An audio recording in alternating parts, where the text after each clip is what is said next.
Donc, question du jour, la police est-elle dangereuse, raciste et violente? Évidemment, cette question, elle n'est pas gratuite. On va se la poser à partir d'une vidéo que j'ai vue il y a quelques jours. Une vidéo où on voit des policiers. Alors, c'est des violences policières, je vous rassure, qui restent soft pour le monde des violences policières. Vous n'allez pas voir quelqu'un qui meurt, vous n'allez pas voir quelqu'un être handicapé à vie ou quoi que ce soit de ce genre. Vous savez que j'évite ce genre de vidéos en général.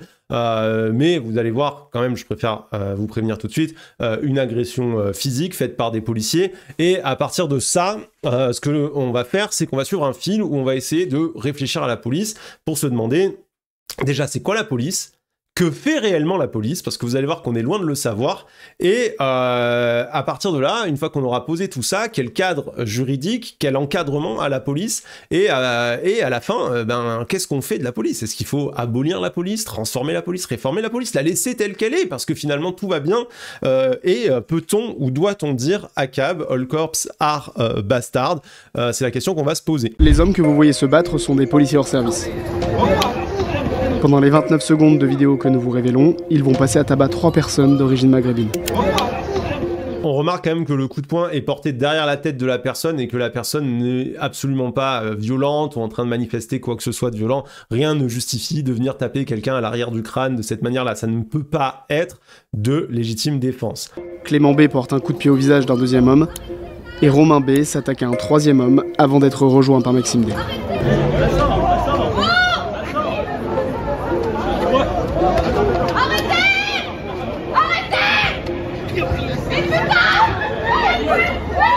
En septembre, on vous révélait que Maxime D et Clément B étaient impliqués dans une autre affaire, celle de Mario, un homme de nationalité péruvienne.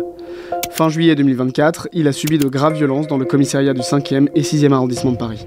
Dans ce même commissariat, en juin 2022, Maxime D a également aspergé de gaz lacrymogène une femme venue déposer plainte alors même qu'elle n'avait commis aucune violence. On a, grâce à Libération, un spectre du coup d'action qui nous montre que les 3 personnes qu'on voit en train d'être violentes sont des gens qui sont violents dans le cadre de leur métier, dans des affaires où elles ont déjà été incriminées, que manifestement rien n'a été fait pour changer ça, les sanctionner ou remettre un peu, j'allais dire un peu d'ordre, un peu d'ordre là-dedans. Et du coup, il y a une continuité, c'est-à-dire que ces gens sont violents, ils continuent à être violents. Il y a une impunité par rapport à leur violence. Ils n'ont aucune raison de s'arrêter. Ils sont en roue libre et du coup, ils continuent à s'en prendre hasardeusement à toutes les personnes qui croisent, quoi. Les témoignages dans l'enquête pénale permettent de comprendre un peu mieux le contexte.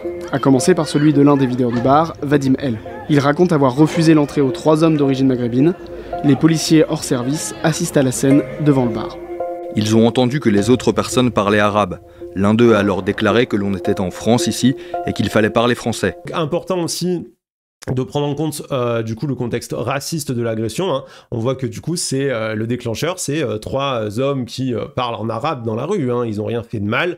Et des policiers qui viennent leur dire on est en France, ici tu parles français, je sais pas quoi machin, ce qui est purement une agression raciste qui n'a absolument aucune justification autre que la volonté, je pense, de déclencher le conflit avec des personnes racisées sous un faux prétexte. En garde à vue, les policiers ont expliqué: j'ai donné des coups parce qu'ils insultaient Clément et Romain et comme je n'étais pas très loin, je les ai suivis. On est resté à côté du pub, sur le trottoir, pour fumer une cigarette. Et c'est là, sans aucune raison apparente, que l'on se fait insulter par 2 individus. Au bout d'un moment, j'ai perdu mon sang-froid, je me suis approché de l'un des deux et je lui ai mis un coup de poing. Il y a une vidéo, on ne peut pas nier les faits. La justice n'est jamais parvenue à récupérer les images de vidéosurveillance du pub Saint-Michel, et ce malgré plusieurs relances. Et lorsque les enquêteurs se sont déplacés dans le bar pour les récupérer, ils ont découvert qu'elles avaient déjà été effacées. Ce qui est hyper intéressant dans cette affaire, c'est pour ça que je voulais qu'on en parle, c'est que elle permet de tout de suite contrer un certain nombre de remarques automatiques que vont avoir les gens quand on parle de violence policière. Vous savez pas ce qui s'est passé avant. Là, on voit clairement que personne n'a été agressé physiquement, les 3 policiers eux-mêmes le disent. Au pire, ce qu'il y aurait eu selon eux, c'est des insultes. Il n'y a pas légitime défense selon la loi quand vous frappez quelqu'un qui vous a insulté. On n'est pas en plus dans une intervention, soit tension, je sais pas quoi, machin, nanana. Non, on est sur des types qui sont dans la rue en train de se parler entre eux en arabe, hein, et à qui on va faire une remarque raciste. On a aussi la réponse automatique de « Ah oui, mais attendez, ils ont l'IGPN qui va mener des enquêtes, vous allez voir, etc. » Ouais, sauf que l'IGPN n'est pas allé récupérer tout de suite, alors que là, on a quand même 3 personnes agressées physiquement d'une manière extrêmement violente au milieu de la rue par des policiers à visage découvert, hein. Ils sont pas allés tout de suite récupérer les images, et les images ont étonnamment disparu. Et on va voir que c'est vraiment un classique, ça. C'est systématique. Il y a tout un tas de trucs qui montrent qu'on a affaire en fait à un continuum de violence qui est un système de violence structurelle. Pareil, le fait que les 3 policiers en soient pas à leur coup d'essai, qu'en fait ils aient tous plusieurs affaires au cul, qui soient déjà impliqués dans d'autres affaires de violence policière pour lesquelles à nouveau ils n'ont pas été inquiétés. On voit en fait vraiment la réalité de la situation dans laquelle on est, c'est-à-dire que tout ce qu'on voit là est injustifiable et pourtant va rester globalement impuni. Alors, la police est-elle dangereuse, raciste et violente ? Le premier problème quand on parle de police, c'est de définir la police. Parce que, étonnamment, j'ai passé un certain temps, les définitions de la police sont loin d'être simples à trouver. Il y en a beaucoup qui se contredisent énormément et très peu d'entre elles, finalement, donnent des éléments que je dirais convaincants qui permettent d'englober la fonction de police. J'ai retenu 2 définitions qui me semblent pas parfaites, mais qui ont le mérite, je pense, de nous permettre de mettre un pied à l'étrier et de commencer à réfléchir à ce dont on parle et à essayer d'analyser vraiment quelle est la nature du problème et pourquoi les affaires comme celles qu'on vient de voir à l'image se répètent continuellement. Pourquoi y a-t-il toujours des problèmes avec la police ? Premier problème quand on parle de police, c'est de définir la police. Parce que, étonnamment, j'ai passé un certain temps, les définitions de la police sont loin d'être simples à trouver. Il y en a beaucoup qui se contredisent énormément et très peu d'entre elles, finalement, donnent des éléments que je dirais convaincants qui permettent d'englober la fonction de police. J'ai retenu 2 définitions qui me semblent pas parfaites, mais qui ont le mérite, je pense, de nous permettre de mettre un pied à l'étrier et de commencer à réfléchir à ce dont on parle. Il y a un juriste allemand qui s'appelle Johann Jakob Moser qui a dit en 1773 à propos de la définition de la police: « Il n'est presque aucun mot qui dans les lois et les écrits de ceux qui les enseignent est une définition aussi imprécise que ce mot-là, police. » Et il faut bien lui reconnaître qu'il n'avait pas tort. Quand on regarde la police, il y en a absolument partout. Par contre, le cadre précis de l'action de la police et une définition claire qui soit posée de la police, finalement, c'est pas du tout simple à trouver. Et on verra plus tard qu'il y a une très très bonne raison à ça. Cela dit, on a quand même 2-3 sociologues qui sont un peu lancés sur le projet, et notamment Fabien Jobard, un politologue, qui a proposé, après des années de travail sur la police, une tentative de définition. C'est un ensemble d'acteurs privés et publics qui contribuent à la production de l'action de police. La police, c'est les gens qui font la police, si vous voulez. Je sais pas si vous avez bien compris.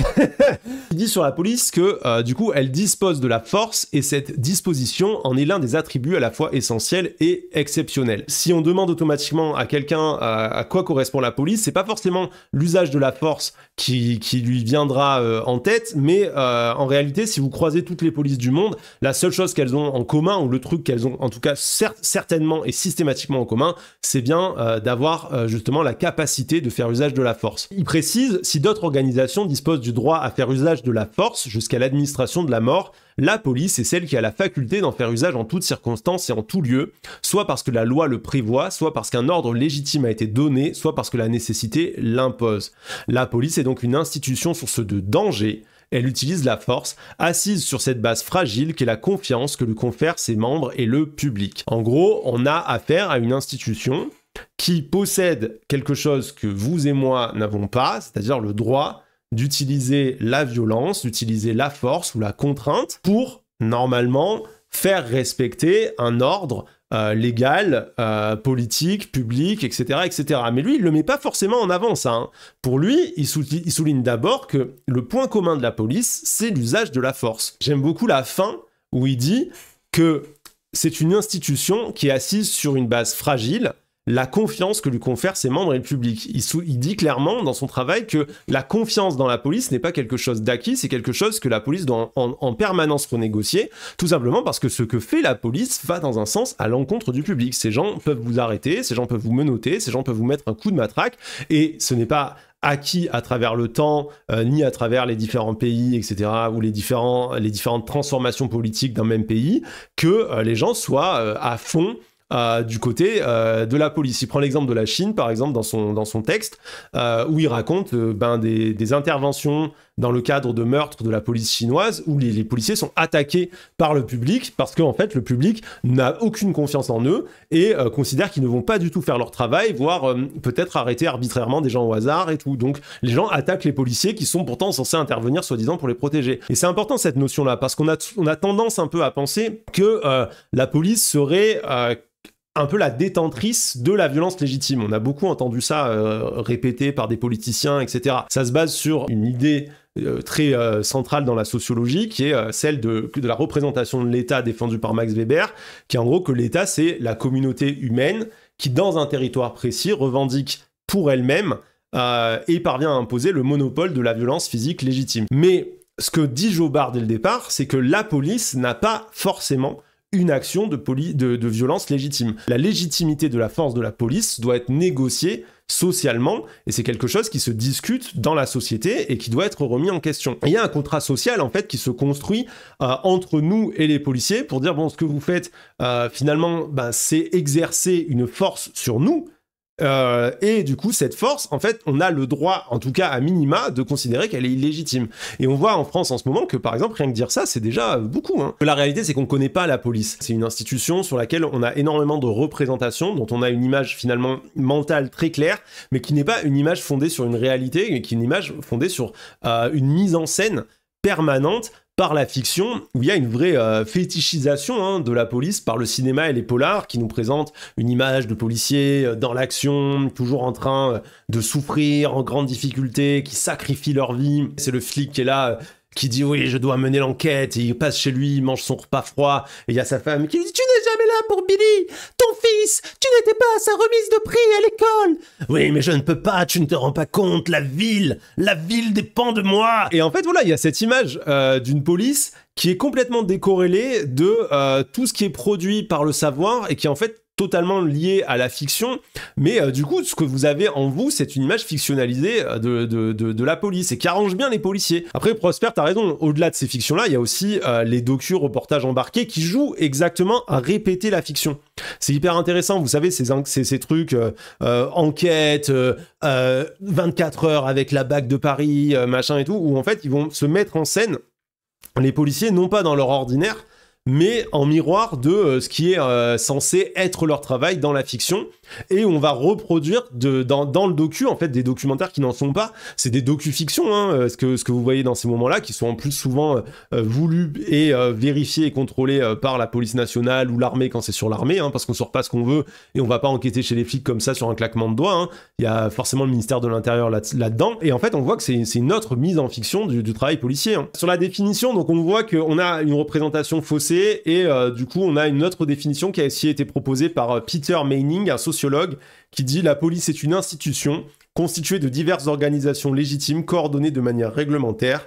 Ces organisations sont prêtes à employer la force, il y revient, la force est centrale, y compris létale. La police peut vous tuer sur des territoires politiques définis. Elles poursuivent le maintien d'un ordre politique défini par le pistage, la surveillance et l'arrestation. À cette fin, elles requièrent l'obéissance des agents du rang et des citoyens, mais aussi la faculté de pouvoir recourir à l'exception, c'est-à-dire pouvoir ne pas respecter le droit comme les autres. » On retrouve les mêmes traceurs, usage de la force, pas forcément légitime, c'est important de le dire. La question d'un contrat social avec les citoyens et le recours à l'exception, et c'est sur cette question de l'exception qu'on va revenir, parce que dans beaucoup de séries, dans beaucoup de films, on a l'impression que la police est là pour faire respecter la loi. Je pense que le premier point dont on doit parler, c'est la police est-elle réellement dans la légalité? Est-ce qu'il n'y a pas une autre réalité qui est que la police opère en permanence dans l'illégalité et que la police a pour fonction d'agir dans ce qu'on pourrait appeler des illégalismes. Au départ, si on demande à la plupart des gens c'est quoi la police, à quoi sert la police, l'image qu'on va avoir, c'est la police, c'est des gens qui sont là pour faire respecter la loi. Les flics sont les tenants de l'ordre, la loi et l'ordre. Ils sont là pour appliquer le texte et vérifier que vous appliquez le texte. Vous prenez une amende, le policier va vous dire « mais c'est la loi, monsieur, c'est comme ça, vous n'avez pas respecté la loi ».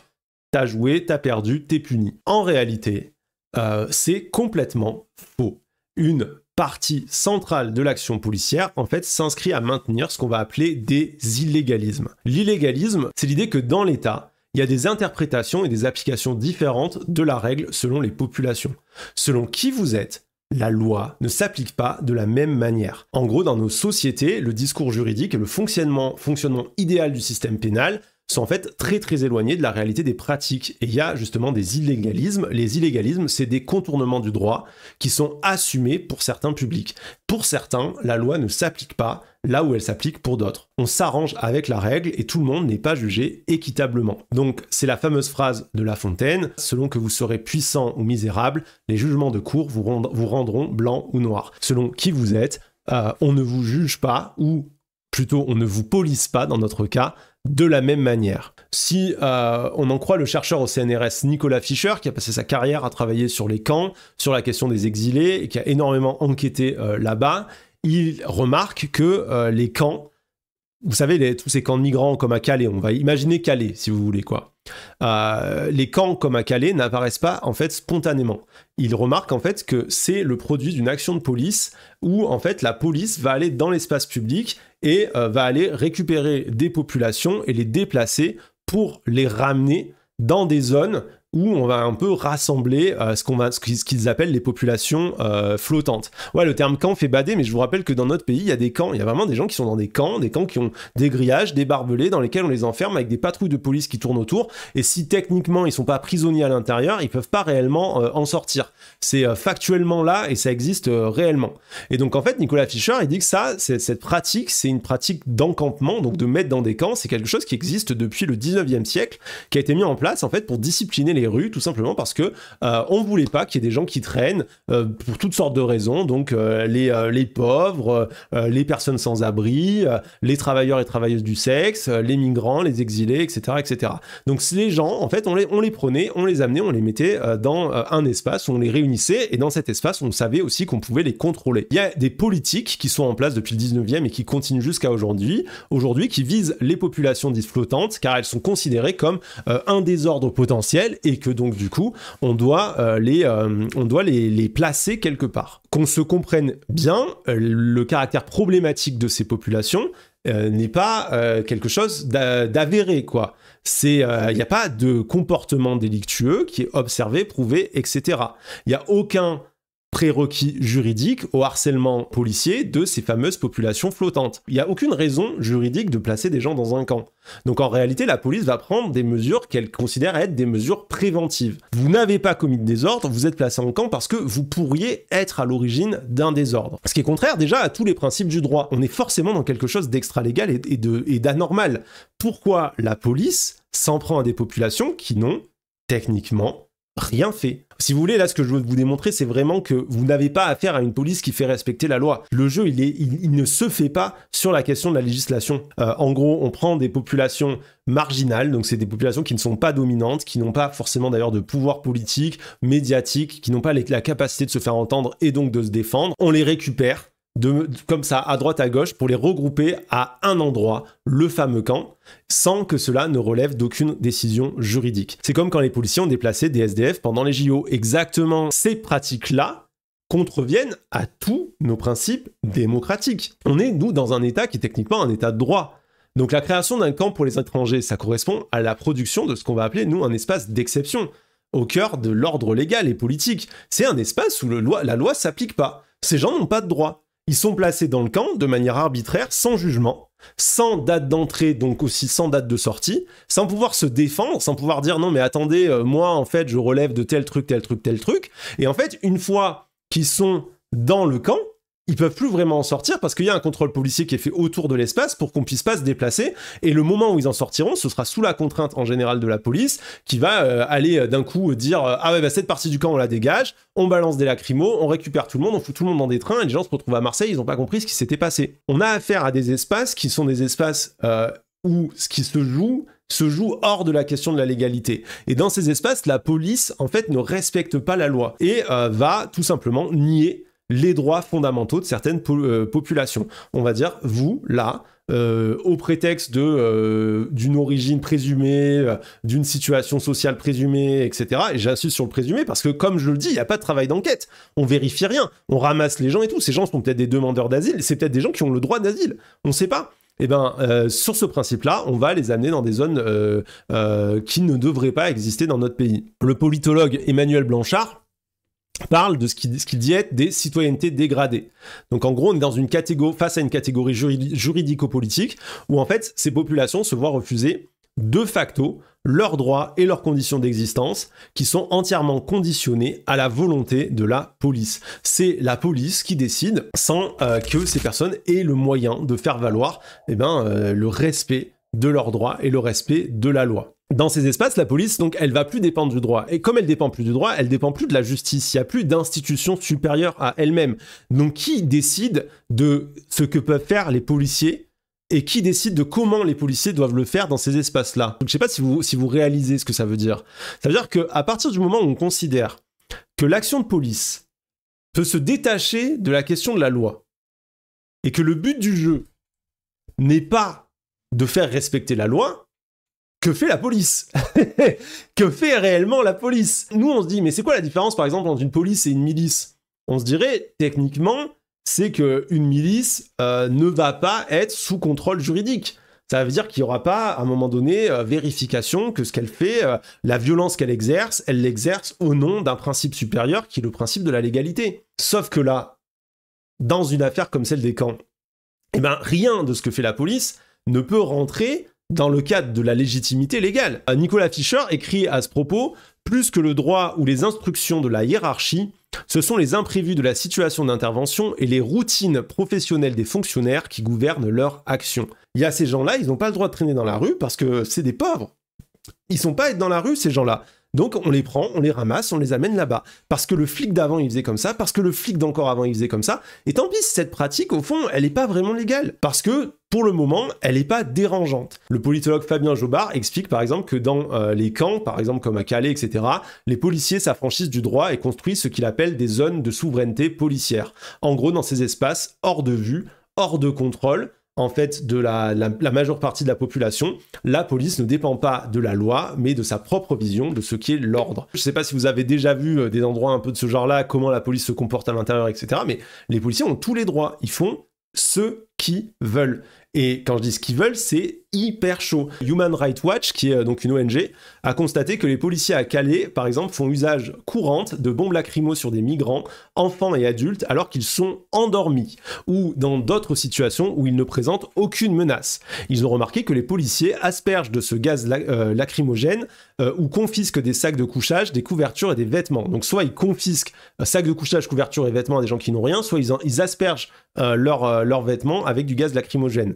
Et que parfois ils pulvérisent du gaz sur la nourriture et l'eau des migrants qui détruisent régulièrement les tentes des personnes qui vivent dans le camp, etc. Vous imaginez aller gazer des enfants qui dorment? C'est horrible. Enfin, je veux dire, c'est juste horrible. C'est inhumain, on est d'accord. Mais au-delà de ça, comprenez que c'est un fonctionnement ordinaire de la police hors du cadre légal. En fait, quand ils font ça, ils font quelque chose d'illégal qui vous choque, mais qui s'inscrit dans une continuité d'actions illégales et hors de tout cadre légal, qui commence avec le fait même d'aller travailler dans ce camp. Le fait d'être dans le camp, c'est déjà illégal. L'intégralité de l'action, en fait, de police à ce moment-là, elle est hors de la légalité. Donc, ce que vous avez là, c'est pas des policiers qui pètent un câble, en fait, mais c'est des policiers qui exercent de manière ordinaire une action qui, bien qu'elle soit illégale, se fait dans une zone où ils ont été laissés socialement souverains. Ils sont dans une zone où ils ont tout pouvoir. Ils veulent pacifier la zone selon leur conception de la chose. Eh bien, en fait, la manière de faire, ça va être de gazer des enfants. On est face donc à un problème totalement systémique. On n'est pas face à un problème individuel. Très gros argument, ce que tu nous expliques là. Ouais, c'est pour ça que je voulais commencer par ça. Parce que ça, c'est un truc que j'ai très rarement entendu dire. Et du coup, à chaque fois qu'on s'indigne d'un fait divers, on se perd dans les débats de la droite et de l'extrême droite sur tel événement. Est-ce que le policier a agi hors du cadre légal? Alors que ce qu'on devrait expliquer aux gens, c'est que la police n'est quasiment jamais en train d'agir dans le cadre légal. En fait, la police agit toujours dans un cadre extra-légal. On va le voir après. Et pour eux, c'est totalement ordinaire, ce qui fait que il va y avoir un certain nombre de situations où simplement ça va être porté à nos yeux, nous qui croyons bêtement par la fiction que la police respecte la loi. Mais en fait, ce qui pour eux n'a rien de choquant, et pareil pour les ministres de l'Intérieur et tout, qui est une autre réalité, qui est, en fait, ces gens-là ne respectent jamais la loi, parce que c'est pas leur métier. C'est ni de faire respecter la loi, ni de la respecter eux-mêmes. Si demain vous devenez policier, à mesure que vous allez pratiquer votre métier, vous allez apprendre en fait un certain nombre d'illégalismes. Je reviens sur cette notion d'illégalisme parce que comprenez bien que c'est un jeu entre la légalité et l'illégalité. C'est pour ça que j'adore ce terme de Foucault. Foucault toujours on point quand il faut expliquer des trucs. C'est que d'un côté, il y a l'idée d'un respect de la loi et de l'autre, du contournement de la loi, et que ce contournement et ce jeu avec la loi, c'est quelque chose qui va s'apprendre socialement. On va vous apprendre et vous faire comprendre par le travail au sein de l'institution policière, avec qui vous pouvez bafouer la loi et avec qui vous pouvez ne pas le faire. Quelle personne vous pouvez insulter lors d'un contrôle d'identité, tutoyer, insulter, et quelle personne vous devez, vous voyez, respecter. Vous allez apprendre en fait que la loi n'est pas la même pour tous, et dans la pratique de votre action de policier, en fait, vous allez apprendre à jouer sur la ligne de la légalité, et vous allez surtout apprendre à franchir quotidiennement cette ligne selon les situations. Et on vous dira, mais c'est comme ça, mais tu peux pas travailler, sinon, mais c'est impossible et tout. Mais de toute façon, c'est une réalité. Les policiers aujourd'hui ne pourraient pas travailler dans la légalité parce que c'est pas du tout le travail qu'on attend d'eux. Et s'ils commençaient à respecter la loi et à suivre les lois, ils pourraient absolument pas faire le travail qu'ils sont censés faire dans la forme institutionnelle qui est la leur aujourd'hui. Il y a une production sociale de la monstruosité, il n'y a pas de monstre, il y a une fabrique sociale de la monstruosité, de l'acte monstrueux. Ce que vous avez vu dans la vidéo, là, ces 3 policiers qui tabassent des gens, dont on apprend qu'ils ont gazé une femme qui venait porter plainte, qu'ils ont torturé quelqu'un à l'intérieur du commissariat une fois précédente, etc. Ces types-là, en fait, c'est des policiers. Et au départ, c'était probablement des gens ordinaires. Mais dans leur apprentissage du travail de police, ils ont finalement fini par se désensibiliser à un certain niveau de violence, appris que sur certaines populations, ils pouvaient exercer une certaine violence, et c'est devenu pour eux totalement ordinaire. Parce que les illégalismes dont je vous parle dans les camps, en fait, ce sont des illégalismes qui s'exercent à tous les niveaux de l'action policière. C'est le harcèlement quotidien sur les jeunes de banlieue, c'est le refus d'intervenir pour les violences faites aux femmes, c'est les tirs tendus de LBD sur des manifestants, ou le policier qui vous lit pas vos droits avant une déposition et change ce que vous avez dit pour que ça aille dans son sens. Il y a des illégalismes de partout. Et ces illégalismes, en fait, diminuent à mesure que les populations ont les moyens de se défendre. En gros, imaginez des cercles concentriques qui vont au centre, vous avez Bernard Arnault, quoi, qui est le milliardaire. Et lui, vous allez voir qu'il y a même une inversion des illégalismes pour ce genre de personnes. Et plus vous vous éloignez pour arriver tout au bout avec les personnes migrantes à la rue, quoi. Qui sont les gens qui ont le moins de droits, peut-être parmi les personnes qui ont le moins de droits aujourd'hui dans notre société, avec peut-être les travailleurs et travailleuses du sexe qui travaillent en extérieur, qui sont hyper exposés aussi en termes de violence et qui ont très peu de capacité à se défendre. Il va y avoir des illégalismes très nombreux, quotidiens et ordinaires, par exemple dans les camps, un peu moindres, mais quand même très violents et tout aussi ordinaires, par exemple dans les quartiers populaires, et certaines populations vont carrément pas en vivre, ou de manière épisodique, le jour où ils vont devoir aller déposer une plainte, et ils vont être très surpris d'apprendre que le policier a refusé de les laisser entrer dans le commissariat. La dernière fois que j'ai été dans un commissariat, justement, j'ai vu une scène tout à fait de ce type-là. Je suis dans le commissariat en train d'attendre mon audition. On est dans la salle d'attente devant l'entrée du commissariat. Les entrées de commissariat, faut appuyer sur un espèce de sonnette pour qu'il vous ouvre la porte. Une femme arrive, elle sonne, elle rentre et tout, et elle a le visage en sang et tout. Elle dit ouais, je viens de me faire agresser, il y a un type qui vient de me frapper là, juste à côté de la rue. Et le policier, réponse factuelle du policier: qu'est-ce que vous voulez que j'y fasse? Elle est repartie, la dame avec sa gueule en sang et tout, toute seule. Personne l'accompagne, personne pour lui demander comment ça va, aucune humanité, et surtout personne pour se dire tiens, je vais sortir de ma petite machin, aller faire le tour de la rue, voir s'il n'y a pas le type qui vient de lui mettre une droite, quoi. Vu et sans tape. Il y a des populations pour qui cette illégalité, elle est ordinaire et elle s'exerce même d'autres manières, donc par un harcèlement, des violences et tout. Et il y a des populations pour qui l'illégalisme, ça va être voilà ce refus d'agir, ce refus d'aider, cette ignorance. Et attention, je préchote tout de suite la réponse des gens sur YouTube qui va être de dire oui, mais c'est parce qu'ils n'ont pas assez d'effectifs, ils n'ont pas le temps, naninana, etc. Le travail d'observation qui a été fait par exemple par Didier Fassin, qui a écrit un très bon livre qui s'appelle La force de l'ordre à ce propos, montre qu'en réalité c'est pas du tout pour ça. La réalité c'est qu'il y a une politique du chiffre, il y a une pression politique sur les policiers à produire un certain nombre d'arrestations, d'interpellations, etc. et tout. Et du coup, on leur demande de se focaliser sur les enquêtes à haut taux de résolution, enfin, ou sur plutôt une action à haut taux de résolution, c'est-à-dire aller s'occuper d'un mec qui fume du shit, quoi. On va leur dire, allez arrêter ce qu'ils appellent les shiteux, allez arrêter les mecs qui fument un pétard dans la rue, on les prend, on leur met une garde à vue, ça fait des bons chiffres. De l'autre, en fait, les histoires, par exemple, de ménage avec des violences conjugales, des choses comme ça ils aiment pas. Pourquoi ? Parce que souvent les victimes, elles sont sous emprise, donc elles osent pas porter plainte, elles osent pas dire que c'est leur mari qui les a frappées, donc ça met du temps, il faut revenir 10 fois avant d'avoir une arrestation, donc c'est un peu chiant et ça fait des mauvais chiffres, parce qu'il n'y a pas un bon taux de résolution. T'es venu 10 fois, il y a qu'une fois où ça a servi, donc les 9 autres fois, c'est mal vu. Dans un cas, tu peux vraiment aider des gens et faire un truc utile, dans un autre cas, tu sers à rien. C'est le deuxième cas qui est là parce que voilà, oui, mais quand même, sinon t'as pas la promotion, puis t'as la pression d'en haut, etc. et tout. Mais après, c'est en ton âme et conscience. C'est comme si les pompiers ils disaient oui, mais on a des problèmes avec les assurances parce qu'on va dans les incendies, donc on va plus dans les incendies. À ce propos, justement sur la question des illégalismes.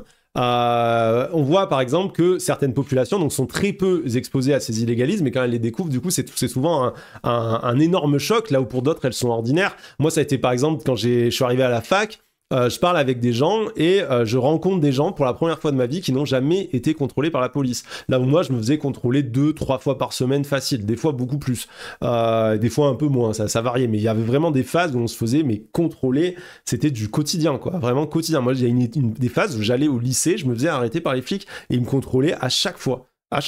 Sans raison, hein, il n'y a aucune raison, parce que normalement ils sont censés avoir vaguement une raison de contrôler les gens, et ils en avaient pas. Et j'ai rencontré à la fac des gens qui n'avaient jamais été contrôlés par la police, c'était une espèce de choc. Et ces gens qui n'ont jamais été contrôlés par la police, un jour où justement on va dire l'arbitraire de ce pouvoir policier qui n'est justement pas, qui ne s'exerce pas au principe de la loi, leur tombe dessus. Là, c'est le choc d'une vie. Un exemple, ça a été les gilets jaunes. D'un côté, il y a une grande violence policière, hein, effectivement, qui est tombée sur la gueule des gilets jaunes. Mais d'un autre côté, pour toutes les personnes qui avaient déjà subi les violences policières, il y avait un petit peu un moment, presque une envie de rigoler un peu, voilà, en mode, mais les gars, vous découvrez maintenant. Là, aujourd'hui, mais ça fait des années qu'on se fait gazer, tabasser en manif, ça fait des années qu'on a des gens qui se font éclater, ça fait des années qu'il y a des gens qui sont tués par la police. Donc on est content, hein, merci, bienvenue dans la team. Mais on avait toute une population, une certaine classe moyenne, classe populaire blanche, qui jusque-là avait été épargnée de cet arbitraire policier, qui d'un coup se prenait le truc dans la gueule et découvrait les violences policières, parce que jusque-là, ils appartenaient à une population préservée de ces illégalismes de manière globale. Ils n'avaient jamais été ciblés en groupe de cette manière-là. Moi, ça m'avait choqué, hein, parce que par exemple, parler de violences policières à l'époque, quand j'étais jeune, en fait, on pouvait pas en parler, même avec les gens de la fac, quand je leur racontais, ils me rigolaient un peu au nez. En plus, je venais pas d'une grande ville. Comment je pouvais parler de violences policières? C'était n'importe quoi, tu vois. J'avais beau leur raconter que j'avais des collègues qui s'étaient fait tabasser par les flics, dès qu'on disait un mot trop, on se prenait une claque, que les mecs qui nous touchaient, comme ça, on était mineurs, vous vous rendez compte? Enfin, franchement, maintenant que j'y pense, c'est hyper badant comme truc, quoi. Hein. Moi, je pense qu'il y a plus de flics que de meufs qui m'ont touché les couilles, hein. Ou c'est légal, quoi, tu vois, c'est que c'est des hommes adultes à toucher les testicules de jeunes adolescents, enfin, pardon, mais bon, voilà. Quand tu réfléchis à ça, tu dis, comment est-ce qu'il y a des gens qui peuvent nier ce truc? Ils peuvent le nier parce que eux, la police qu'ils connaissent, c'est la police des films.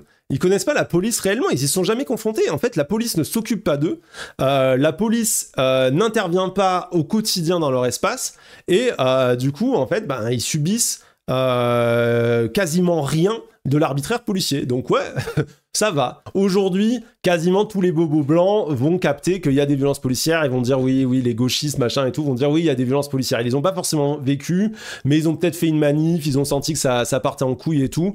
Et il y a un moment où ils se disent ok, il y a une réalité de ça. Mais je vous assure, il y a 10 ans, c'était pas possible. Vous alliez dans les trucs de gauche et tout, on vous disait non mais arrêtez avec la police, vous abusez et tout. Au bout du chemin, il y a même une inversion. Il y a des illégalismes positifs. Sur certaines populations, donc où la majorité des populations, il va y avoir des illégalismes négatifs.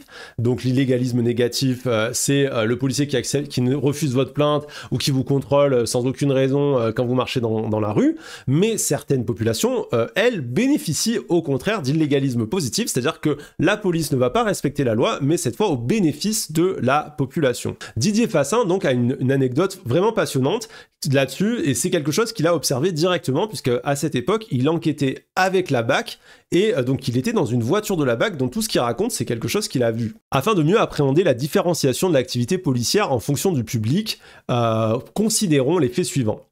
Je lis ce qu'il a écrit dans son article. Hein. Donc ça se déroule au début de la nuit. Deux véhicules de la brigade anticriminalité stationnent sur le parking de la dalle d'un grand centre commercial, tout feu éteint. À quelques dizaines de mètres de là, une cinquantaine d'étudiants d'une école de commerce située dans une ville voisine fêtent la fin de l'année scolaire sur la terrasse d'un pub et dans l'allée adjacente. La plupart semblent avoir consommé d'importantes quantités d'alcool et fument ostensiblement des cigarettes de hashish. Alors oui, dans la recherche, on n'a pas le droit de dire le mot joint, ça n'existe pas, il faut dire cigarette de hashish, voilà.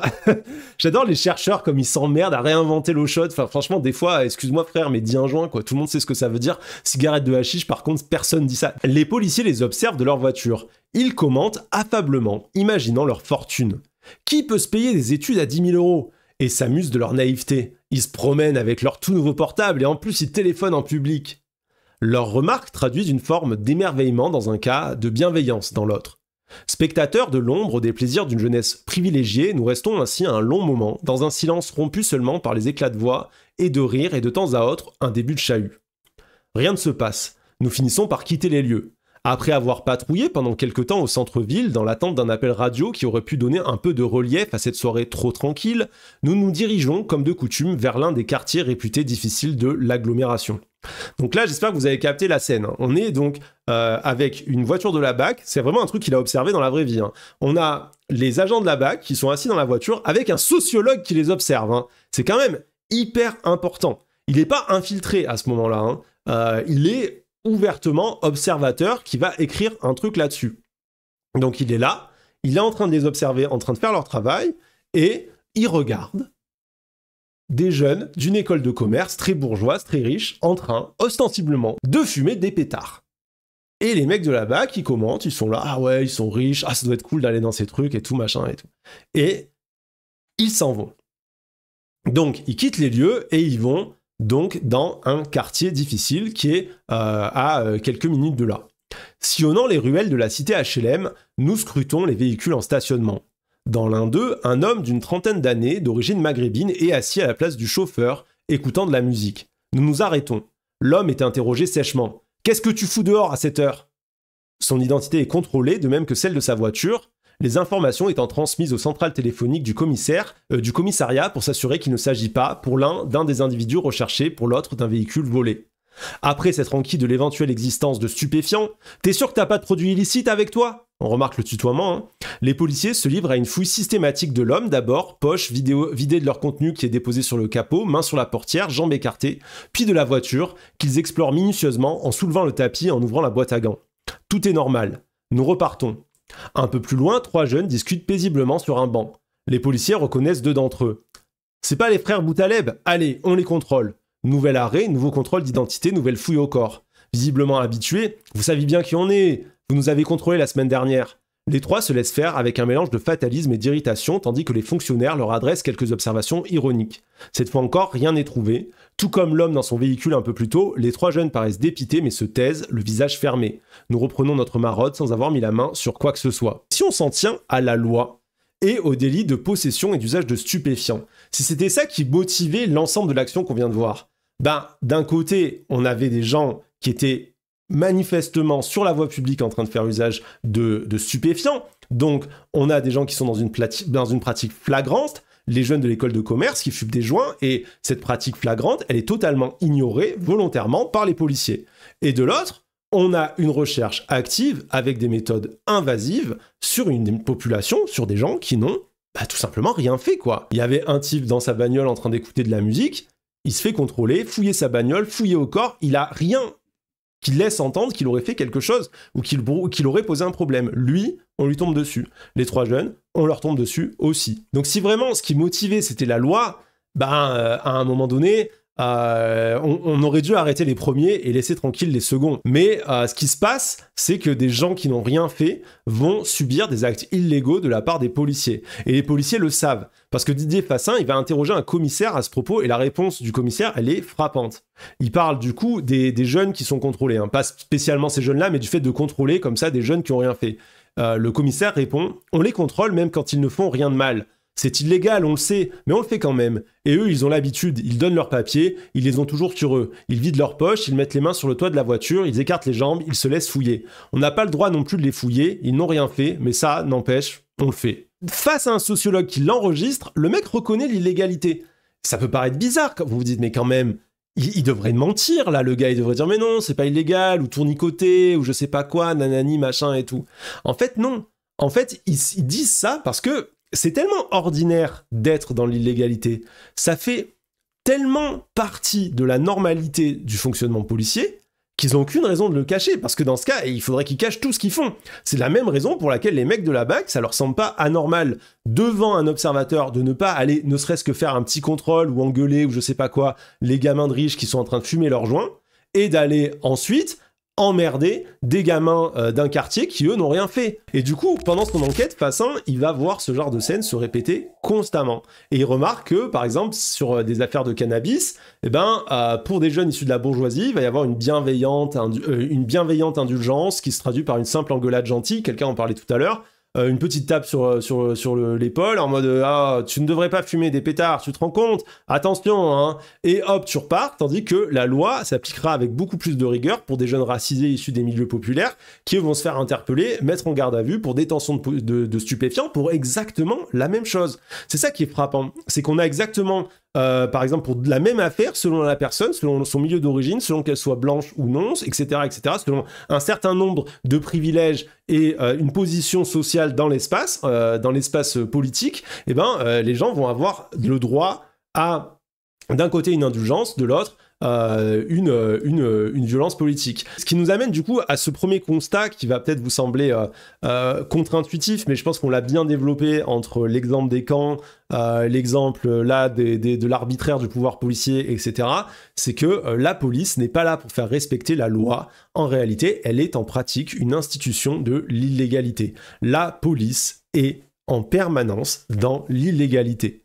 Et dire ça, ça a l'air provoquant, mais en fait, c'est une réalité qui s'observe dès le départ, à la conception même d'une institution comme la police. Dans la recherche, on a même une formule pour ça, on dit que la police, c'est l'institution de l'illégalité licite. La police, si vous regardez son fonctionnement, suit en permanence des règles différentes de celles du reste de la société. Par exemple, un policier va pouvoir utiliser une arme ou conduire sans respecter le code de la route, et ce sera pas illégal, c'est normal. Quand un policier met son gyrophare et se met à conduire, ça c'est quelque chose qui est techniquement illégal. Cette illégalité, elle va avoir un certain nombre de justifications, notamment le contexte et un certain nombre de règles, notamment celle du code de la sécurité intérieure.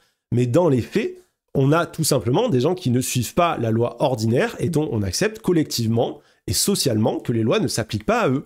Vous acceptez que des gens se baladent avec un flingue, qu'ils marchent dans la rue avec un flingue et qu'ils puissent s'en servir et tirer sur quelqu'un. Mais vous allez voir qu'il y a des justifications à ça, il y a une logique. En fait, s'ils peuvent agir et faire des choses qui seraient normalement illégales, c'est parce que ça répond à une certaine cohérence. Parce que l'action de la police, elle ne pourrait pas être 100% légaliste. Il faudrait que chaque action illégale faite par un policier, par exemple conduire vite avec le gyrophare ou sortir son arme, si on était dans une logique 100% légaliste, soit rendue légale par une décision de justice. Ça veut dire que moi je suis flic, je veux sortir mon arme, je dois appeler un juriste qui va examiner la validité de ma demande. Ah, il y a un terroriste face à vous, attendez, est-ce que le terroriste est armé? Est-ce que c'est proportionnel? Est-ce que c'est ci, est-ce que c'est ça? Pour, selon le droit français, vérifier si j'ai le droit de prendre mon arme ou pas. C'est évidemment impossible. Et ce serait quelque chose qui poserait énormément de problèmes. On est tous d'accord pour dire que si demain un terroriste sort une arme au milieu d'une école, on trouverait tout à fait normal qu'un policier utilise son arme de service sans avoir à demander l'autorisation à qui que ce soit, parce qu'il y a une urgence et une nécessité légitime d'agir. Donc, les policiers, ils ont une énorme marge de manœuvre vis-à-vis de la loi, Et ce qui va garantir un minimum démocratique à leur action, en fait, c'est que leur action est contrainte par la justice. Et je dis bien contrainte, pas contrôlée. En gros, a posteriori, on va vérifier la légitimité de l'action d'un policier. Il y a dans une école un terroriste qui a sorti un flingue, je sors mon arme, je suis policier, je lui tire dessus. C'est clairement le cadre de la légitime défense, c'est clairement le cadre du droit. Ce que j'ai fait est juste, ce que j'ai fait est légal. Maintenant, il y a un type dans la rue qui est en train de manifester, je suis un policier, je sors mon arme, je lui tire dessus, il n'y a absolument pas légitime défense, c'est pas légal, vérification a posteriori, on me dit ah non mais monsieur c'est mal, donc dans ce cas-là je vais en prison, disons. On verra plus tard que c'est quand même assez rare. Mais le truc c'est que cette vérification de la légitimité, de la légalité de l'action policière, elle n'est pas systématique. C'est pour ça que je vous dis que l'action de la police, elle est généralement dans l'illégalité. C'est pour ça qu'on parle d'illégalité licite. Si c'était légal, en fait, il faudrait qu'il y ait vérification systématique. Il faudrait qu'à chaque fois qu'un policier sort son arme, à chaque fois qu'un policier allume un gyrophare, eh bien, il y aurait une vérification quelque part qui dise, voilà, pourquoi j'ai allumé mon gyrophare le 27 septembre à telle heure dans la ville de Lyon. J'ai fait ça parce qu'il y avait ci, il y avait ça, etc., etc., etc. Mais ça, évidemment, à nouveau, c'est quand même pas réellement envisageable. Donc, ce qu'on fait, c'est que on va pas vérifier systématiquement.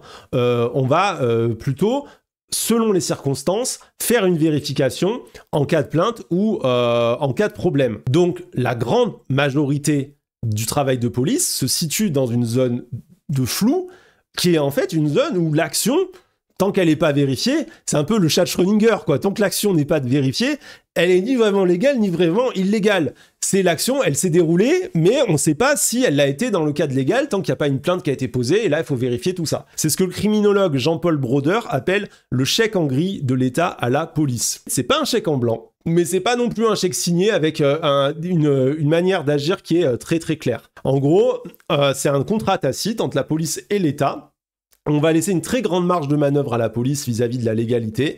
Vous pouvez agir avec une énorme latitude sans que votre action soit systématiquement contrôlée, même a posteriori par la loi, j'insiste sur ça. La loi ne vérifie pas systématiquement quand un policier fait quelque chose d'illégal s'il avait une raison de le faire.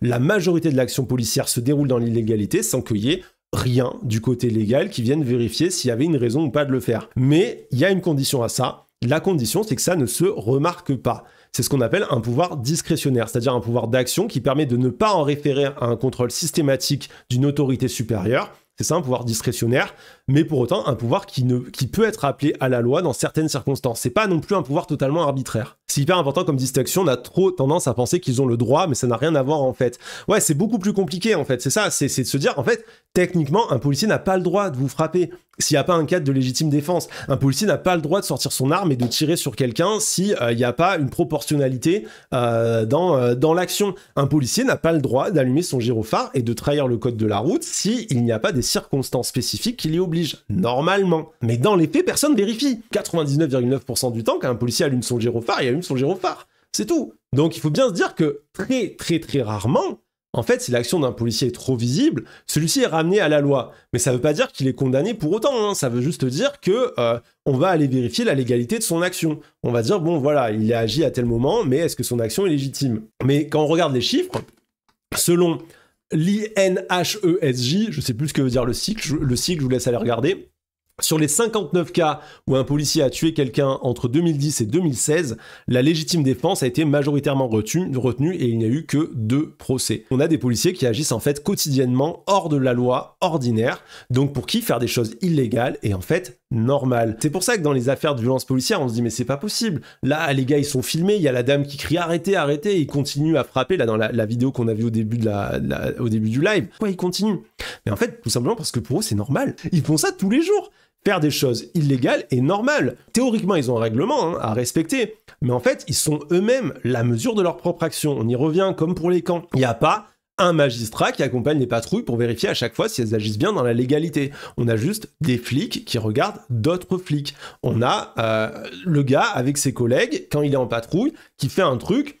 Et s'il fait, disons, une dinguerie qui tue quelqu'un, je sais pas quoi ou quoi, bah en fait, la vérification, elle va se faire, et vous allez voir, on va parler de l'IGPN juste après, bah elle va se faire en grande majorité sur le témoignage des autres policiers. Hein. Et on pourrait imaginer un système où il y aurait un indépendant rattaché à la loi qui serait pas policier et qui serait dans chaque voiture de police pour vérifier que ce que font les types c'est légal, ou qui irait dans certains commissariats accompagner les patrouilles quand il y a des problèmes. Mais tout ça n'existe pas. C'est exactement ça qui flique les flics. Merci Superguy64, je suis tout à fait d'accord avec toi. On a des policiers qui sont tout le temps hors de la loi. Et rien n'est mis en place, en fait, pour avoir des éléments factuels autres que le récit des policiers eux-mêmes. Et du coup, dans les affaires de violence policière, la version officielle, elle devient systématiquement celle des policiers qui témoignent les uns pour les autres. C'est la voix d'une personne qui s'est fait tabasser avec 3 policiers qui disent, c'est l'affaire Michel Zecler, typiquement, le producteur de musique qui s'est fait tabasser par des policiers, il est là, il fume sa clope, 3 policiers lui tombent dessus, il se fait tabasser, défoncer. S'il n'avait pas les caméras, les policiers, au moment où ils l'ont amené au commissariat, ils disaient que le type les avait agressés.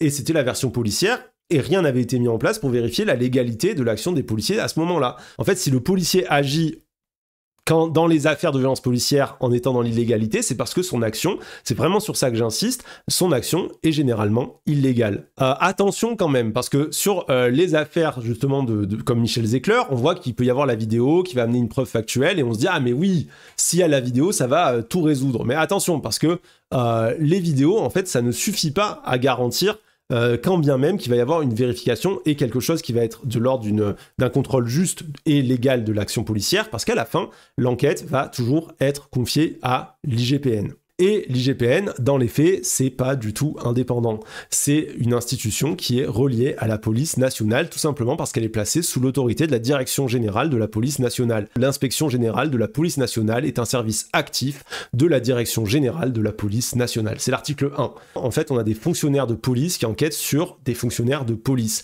D'ailleurs, les fonctionnaires qui sont affectés à l'IGPN repartent généralement dans d'autres services de la police nationale après, ce qui va pas les inciter aux ailes. On a quand même affaire à des flics qui enquêtent sur des flics et qui après vont continuer à travailler dans des services de police. Exactement, c'est des élèves qui se surveilleraient pendant le bac. Merci Margot, c'est hyper clair comme exemple, je trouve ça très juste. Mediapart a analysé en 2020 65 dossiers de l'IGPN. Ils ont tiré la conclusion d'un usage quasi systématique de techniques visant à blanchir les forces de l'ordre malgré les preuves et les éléments à charge. Alors j'en ai listé certains parce que c'est vraiment des trucs qu'on voit dans chaque affaire de violence policière et je trouve que c'est tellement devenu ordinaire que c'est pas mal de les connaître. Première technique, non-identification de policiers à l'origine de violences pour obtenir un classement sans suite. Donc dans de nombreux dossiers, les auteurs avaient visage dissimulé, absence de brassard, de matricule, ils n'ont pas leur numéro et tout.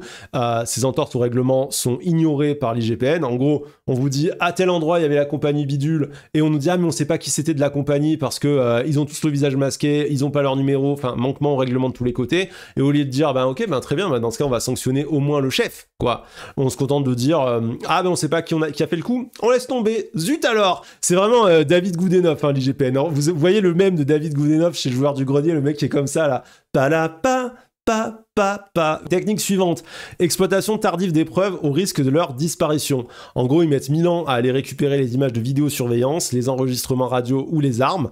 Une affaire symptomatique de ça, c'est l'affaire Zineb Redouane à Marseille. Zineb Redouane, c'est cette mamie qui fermait ses volets pendant une manif, qui n'était absolument pas dans la manif, qui était en plus à un étage et tout, machin, qui fermait ses volets pour pas se faire gazer, qui s'est pris un tir tendu dans la tronche et qui a, avant de mourir, dit qu'un policier l'avait visé et elle l'a répété plusieurs fois, un policier m'a visé. Pendant son enquête, l'IGPN a demandé les 5 lanceurs Cougar pour trouver l'arme du crime, en fait, et donc identifier l'auteur du tir mortel. Mais, et alors là c'est quand même fabuleux, le capitaine de la compagnie a refusé. Voilà, il a dit non. Il a dit vous voulez les armes pour votre enquête ? Ben en fait non. Et l'IGPN a simplement laissé tomber sans insister. Donc on parle de l'arme du crime. L'IGPN s'est dit tiens, cette personne est morte en disant un policier m'a tiré dessus, nanana. Je ne vais pas aller chercher à qui était l'arme du crime, je n'en vois pas l'intérêt. Connaître le tireur et savoir quelle a été l'arme utilisée dans un crime, j'arrive pas à comprendre à quoi ça pourrait servir, quoi. Hein. Et tant qu'à faire, ils ont pas non plus demandé les enregistrements radio de la compagnie, donc les échanges verbaux entre les agents qui auraient pu contenir peut-être des indices, typiquement le mec qui aurait dit oh je l'ai tué, tu vois. Enfin, j'abuse un peu, mais c'est chaud. Le pire, c'est que les flics aiment pas trop l'IGPN. Hein.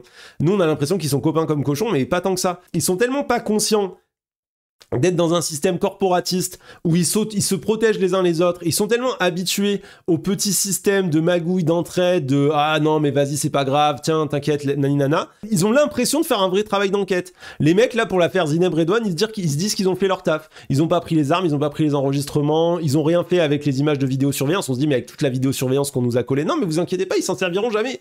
En tout cas, pas pour ça. » Ils ne s'en servent tout simplement pas. C'est comme pour l'affaire de violence policière qu'on a vu là au début du live, où on a donc la vidéosurveillance du pub en question. Pourquoi aller la prendre? Pourquoi aller la chercher? Et puis finalement, quand ils y vont, elle est supprimée. Ah, ben zut alors, on y allait trop tard. Et c'est systématique. Ils attendent par exemple quand il y a... parce que les images de vidéosurveillance et les enregistrements doivent être supprimés à partir d'un certain temps. Je pense qu'il y a des lois autour de ça. Ils attendent typiquement, par exemple, si c'est 5 mois la suppression d'une image, ils vont chercher l'image au bout de 6 mois, tu vois. Ah, elle est supprimée, ah mais on savait pas, c'est quand même leur métier, hein, mais ils savaient pas les pauvres. Une autre technique classique, c'est la criminalisation des victimes. Si on identifie l'auteur des violences, pas de problème, donc on va dire que la victime était dangereuse. L'article de Mediapart qui en parle, une avocate explique « Les enquêteurs viennent dès le premier moment à l'hôpital avec pour objectif de couvrir très vite, sans poser les bonnes questions, dans des mauvaises conditions pour la victime qui est souvent sans avocat. » Donc, on a réussi par miracle à vous incriminer, comme là dans la vidéo qu'on vient de voir. On a réussi par miracle à montrer que c'est des policiers qui ont agi. On a leur visage découvert, on sait qui c'est. Mais c'est pas un problème. Vous allez devenir un horrible monstre. C'est exactement ce qui est arrivé à Théodore Luaka, dit Théo. Donc l'affaire Théo, elle avait fait vraiment grand bruit à l'époque.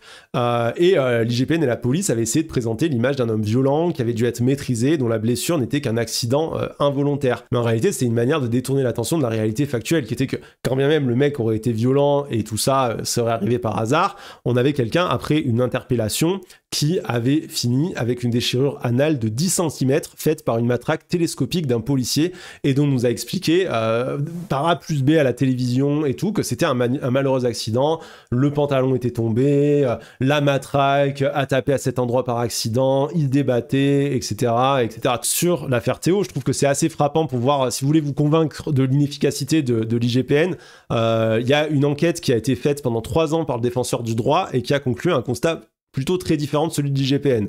Sur l'affaire Théo, 1. L'interpellation de Théo n'était pas justifiée légalement. 2. Un officier a bien giflé sans raison une personne interpellée au même moment que Théo, raison pour laquelle Théo s'est interposé. Donc en gros, Théo se balade, il est interpellé illégalement sans aucune raison, il voit un policier faire une action illégale, donc on sait aujourd'hui, nous, que c'est l'ordinaire du fonctionnement policier, mais il a tout à fait le droit de dire que c'est illégal et de s'interposer.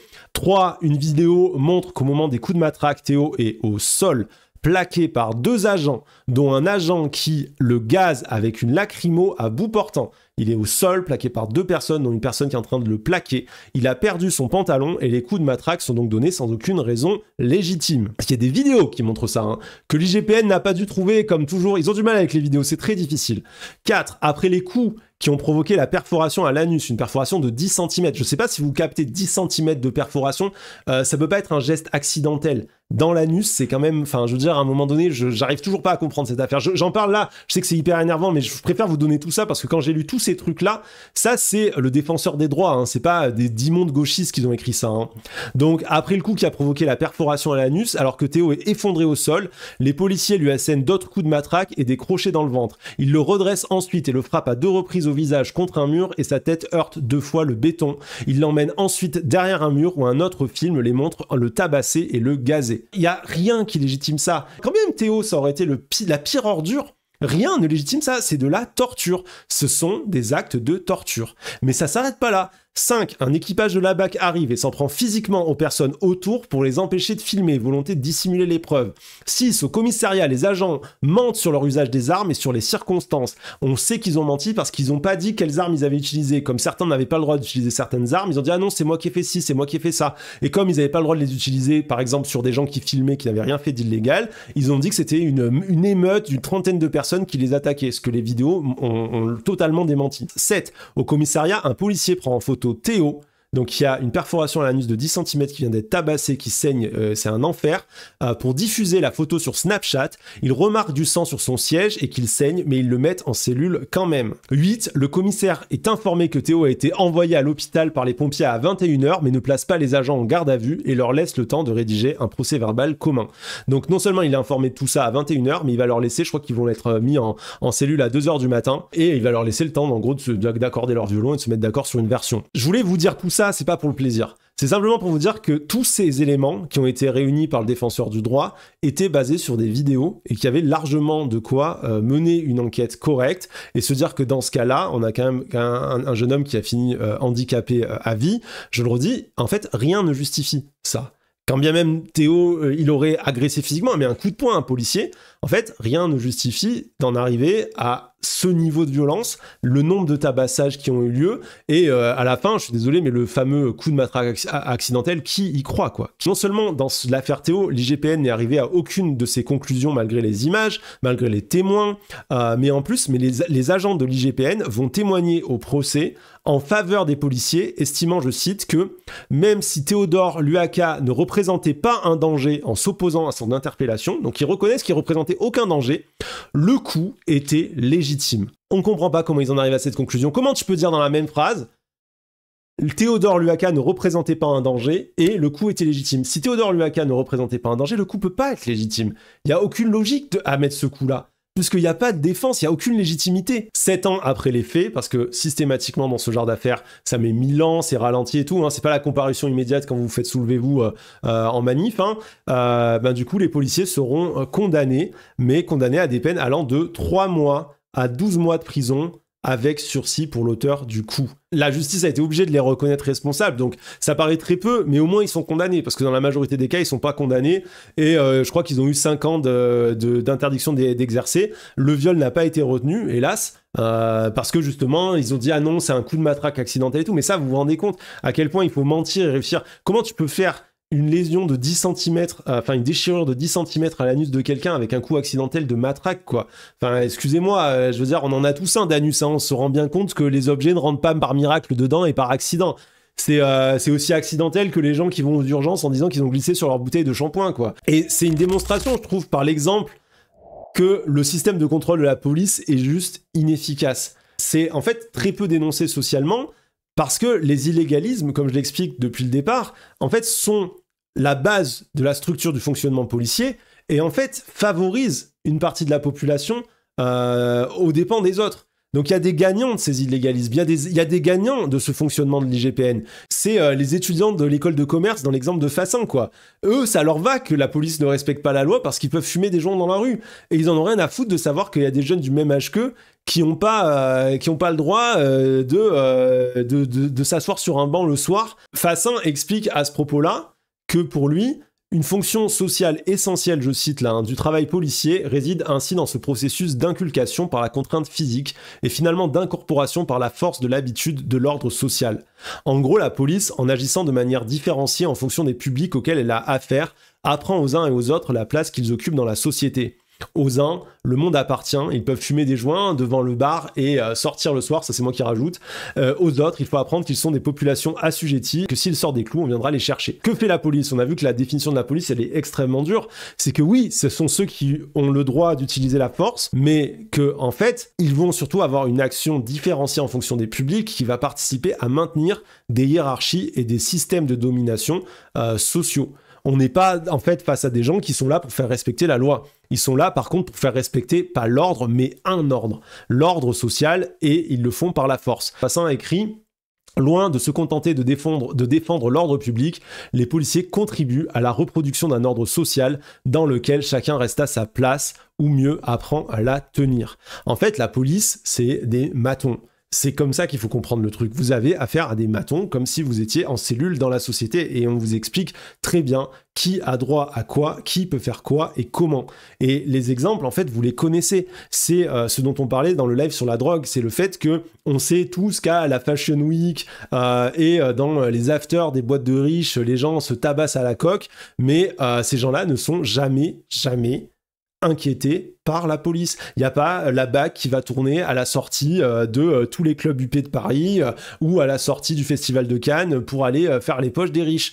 Par contre, si vous êtes consommateur de crack ou un truc comme ça et que vous êtes dans la rue, vous serez systématiquement arrêté, harcelé par la police et tout. À un moment donné, en fait, vous êtes face à des gens qui sont là pour vous dire vous n'avez pas le droit de faire cet acte illégal, là où d'autres, eux, peuvent le faire. La loi n'a rien à voir là-dedans. Ne croyez pas que tout ça est contrôlé par des marionnettistes. En fait, c'est du corporatisme, hein. C'est des choses qui sont apprises à mesure que... C'est comme quand vous prenez un boulot. Quand vous prenez un boulot, il n'y a pas un chef qui vient clairement vous dire voilà comment tout va fonctionner. En fait, vous apprenez les choses par vos collègues, par un peu certains patrons. On vous incite à agir d'une certaine manière, exactement comme tu dis, Pib, c'est une culture collective. Et cette culture, après, au bout d'un moment, vous l'avez incorporée et c'est votre manière de faire. Du coup, Jobard, qui a aussi écrit sur le sujet, constate, même constat que Fassin, hein, ils sont pas forcément potes, hein, mais ils ont le même constat, la police ne crée pas l'ordre politique, mais a pour tâche d'assurer sa perpétuation. Cet ordre n'est pas neutre, il est le lieu d'expression des rapports de domination que la police a donc pour fonction de perpétuer tout aussi bien.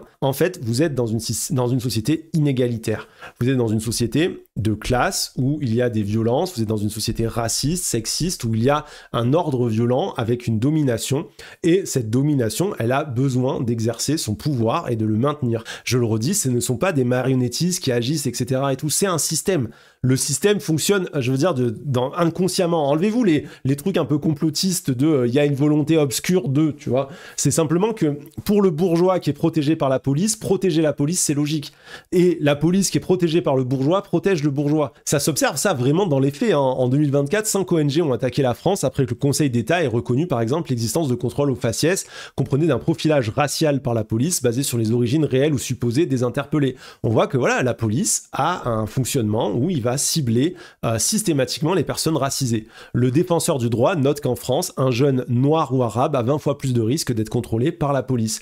Pourquoi la police ferait ça si la question c'était simplement une question de maintien de l'ordre ou son travail c'était de faire respecter la loi? Quand même, tous les policiers seraient très racistes, etc. Si on les ramenait à la loi à chaque fois qu'ils faisaient un truc illégal, il y aurait un moment donné où on leur tomberait dessus, on leur dirait non mais là ce que vous faites ça va pas. Mais parce que c'est pas leur travail. Ce n'est pas leur travail. Leur travail, c'est le maintien, comme tu dis, Super Guy, le maintien de l'ordre établi. En fait, cette institution dont on croit qu'elle nous protège et qu'elle est là pour nous, et en partie, parfois, elle peut nous protéger occasionnellement. Hein. Oui, le mec du raid qui va s'occuper d'une affaire terroriste, il protège des gens. Hein, pourquoi pas? Et même plein de policiers, une fois de temps en temps dans leur carrière, ils vont peut-être aider quelqu'un, protéger quelqu'un, et ils s'en rappelleront, ils vous citeront cette fois-là en vous disant « Mais là, quand je suis intervenu, on n'aurait pas été là, cette femme battue, elle serait morte. » Oui, bien sûr. Mais il oublie toutes les fois où, au lieu d'aller s'occuper de la femme battue en question et de la sauver, ils étaient occupés à aller contrôler des gamins soupçonnés de fumer du shit parce qu'ils sont simplement arabes et des quartiers populaires. Et comment, dans ces moments-là, ils ont participé peut-être à des féminicides. Il y a des très bons exemples de ça. Hein. Une affaire comme l'affaire Frédéric Limol. Frédéric Limol qui a assassiné 3 gendarmes d'ailleurs. C'est frappant de voir qu'une affaire au départ qui est une affaire de violence conjugale avec un homme qui avait agressé plusieurs fois son ex-femme, plusieurs fois sa nouvelle compagne. Les deux avaient signalé plusieurs fois à la police que le type était violent, qu'il les menaçait, qu'il était armé. Il y avait des témoignages qui disaient que le type avait sorti une arme à feu, tiré en l'air, menacé tout le monde. Tout le monde s'en est battu les couilles, personne n'a fait remonter les informations, c'était que des femmes qui parlaient et ça intéressait personne. Et puis un jour, le type a cramé sa maison, essayé de tuer sa femme. 3 policiers sont venus intervenir, il les attendait avec un fusil longue distance et il les a assassinés. Et tout le travail du policier avait été des policiers avait été merdique. S'ils avaient fait le boulot, s'ils avaient écouté les victimes, s'ils avaient réellement été en train d'essayer de faire respecter la loi, ils auraient non seulement protégé ces femmes, mais sauvé leurs collègues. Et le fonctionnement, en fait, le dysfonctionnement systémique du système, donc là c'est la gendarmerie et de la police, a conduit à la situation telle qu'elle était. C'est l'affaire Frédéric Limol, un survivaliste qui a tué 3 policiers. Je voulais en arriver à faire cette démonstration pour que à la fin, on puisse se poser la question de ACAB. Est-ce que, oui ou non, on peut dire ACAB? On voit depuis tout à l'heure que structurellement, la police est donc dans l'illégalité et a pour fonctionnement de s'en prendre de manière différenciée aux populations contre tout principe démocratique. Et du coup, même la meilleure des personnes qui deviendraient policières finirait par agir de manière immorale et illégale. Parce que dans la démonstration qu'on vient de faire, on se rend bien compte que ça n'a rien à voir avec les gens. les gens eux-mêmes ne sont pas horribles quand ils rentrent dans la police. Et moi, je crois à leur sincérité lorsqu'ils décident de devenir flics, où ils se disent qu'ils vont aider les gens. Et puis en plus, n'oublions pas qu'il y a un récit politique qui leur dit que le monde est de plus en plus violent, qu'il y a de plus en plus d'insécurité, et ils ont envie de faire quelque chose. Est-ce qu'on peut dire que tous les flics sont des bâtards ? Eh ben, on va commencer par les pour. On peut constater que oui, comme on l'a démontré depuis tout à l'heure, il y a systématiquement un problème de fonctionnement dans la police, et que ce système de fonctionnement, il s'accentue d'autant plus par le fait que, par exemple, la police est profondément raciste. 70% des policiers votent pour l'extrême droite. Les médias minorent ce chiffre en général parce qu'ils y mettent les policiers à la retraite qui votent un peu moins pour le Rassemblement national, ce qui fait tomber le chiffre aux alentours des 50-55%, mais ça reste énorme. Est-ce qu'ils rentrent tous dans la police en étant déjà mentalement dans les cadres de l'extrême droite, ou au contraire, est-ce que l'action policière va créer un biais de confirmation qui va doucement pousser les policiers vers l'extrême droite ? Moi, je pense que c'est la deuxième. Je pense que comme ils sont les agents de la perpétuation des mécaniques de domination, on les incite en permanence à agir avec violence sur les populations qui sont les populations minorisées. Les populations minorisées sont aussi les populations cibles du discours de l'extrême droite, parce que l'extrême droite va énormément cibler les personnes étrangères, migrantes, les personnes musulmanes, les personnes qui vivent dans les quartiers populaires, typiquement les personnes sur lesquelles la police est en permanence en train d'exercer son pouvoir.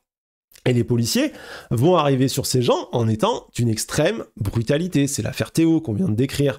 Donc en face, oui, ils vont avoir des moments où les gens vont répondre à cette brutalité et ils vont avoir l'impression du coup de subir de grandes violences. Ça, moi, quand je travaillais du coup quand j'enquêtais, quand j'interviewais des policiers, ils me disaient toujours ça. Ils me disaient mais venez en intervention avec nous, vous verrez la violence qu'on subit.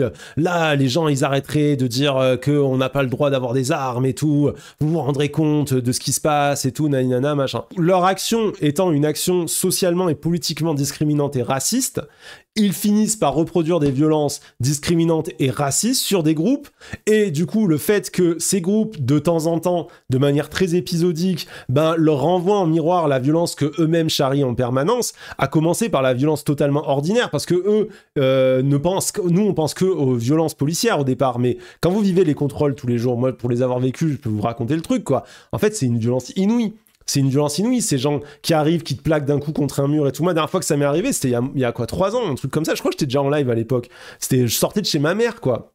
Tu sors de chez ta daronne et tout, t'es en train de marcher peinard, une voiture qui s'arrête, 4 mecs qui t'encerclent, un mec qui te plaque contre le mur. Quand tu vis ça, en fait, c'est une agression par jour. T'es en hyper vigilance et tout, machin. Mais eux, ils s'en rendent même pas compte. Eux, ils sont là, mais non, on fait notre travail. Non, tu fais pas ton travail. J'ai rien fait, je marche dans la rue, il y a aucune raison de me faire contrôler comme ça, il y a aucune raison que tu me touches, il y a aucune raison de me plaquer contre le mur comme ça, sans prévenir, sans annoncer que vous êtes la police. Et en fait, en face, eux, quand de temps en temps, il y a quelqu'un qui répond, quand de temps en temps, ils sont confrontés à une forme de violence, ça les légitime dans leur représentation.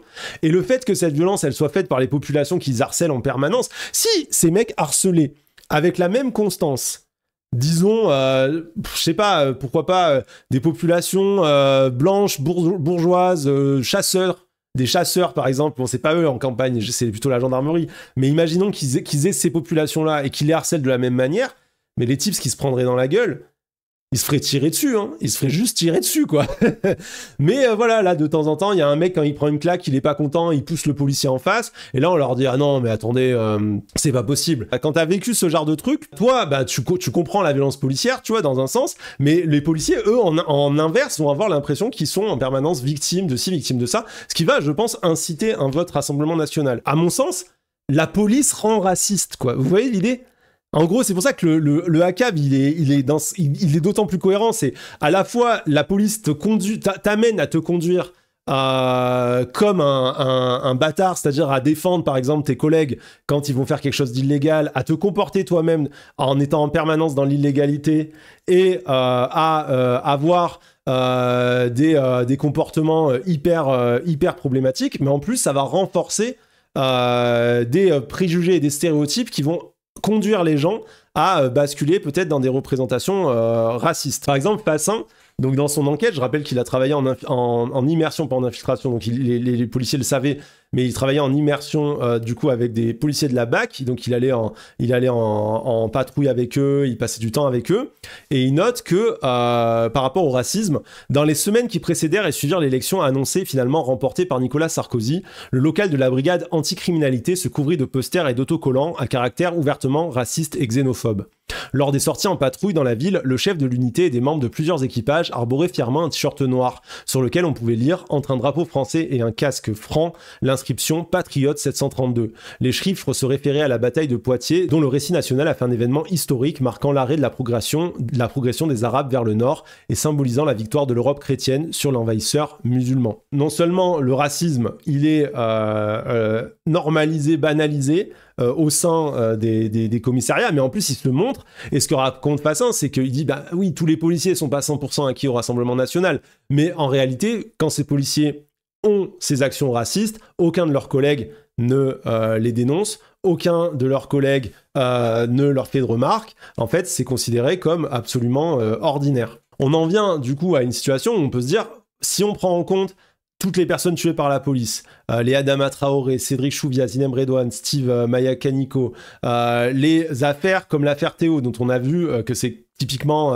un cas de torture qui a été caché par l'institution. Et si on met tout ça bout à bout, et que vous ajoutez en fait la réalité du non-rapport à la loi de l'action policière autour des camps, de la gestion des populations minorisées, de la gestion par exemple des SDF, des personnes des quartiers populaires, etc., etc., on en arrive à un constat où tu dis, oui, prononcer les mots all cops are bastards, si c'est renvoyé à la notion d'une violence systémique de la part de la police, pourquoi pas? On peut imaginer que ACAB c'est entendable, mais personnellement, je suis pas forcément fan de l'utilisation du terme ACAB, et je ne le fais personnellement pas du tout. Pourquoi je le fais pas du tout? Parce que j'ai peur de la police personnellement. Je ne pourrais pas, dans ma vie, me balader avec un truc où il y a écrit ACAB sur moi, parce que la violence policière, je la connais, parce que j'ai déjà été victime de l'arbitraire policier et que j'ai aucune envie de me faire tabasser à mort dans une cellule. Moi, je le redis, quand j'étais jeune, je me faisais énormément contrôler par la police, les violences et le fonctionnement de ces policiers, je le connais bien. Et pour moi, les seules populations qui peuvent vraiment dire ACAB et se balader avec un logo ACAB sur LE, c'est celles qui bénéficient en fait des illégalismes dont on a parlé tout à l'heure. C'est celles qui sont protégées par la police et qui subissent pas l'arbitraire du pouvoir policier. Par exemple, le mois d'aujourd'hui, en fait, en réalité, peut-être que je pourrais me permettre de porter mon truc ACAB. Je suis plus un jeune qui traîne à la rue, je suis plus un jeune en galère dans des milieux où il y a de la toxicomanie, des trucs comme ça et tout. J'ai un bon passing, voilà, qui à mon avis n'inquiétera pas trop les flics de chez moi. En plus, là, avec mon petit pull, c'est la perfection, quoi. Et moi, du coup, je suis assez mal à l'aise avec les gens en manif ou dans des mouvements et tout qui se baladent avec un truc ACAB, parce qu'en fait moi la violence policière je l'ai assez subie, et ces gens-là en fait ils attirent l'attention policière, quoi, si tu veux.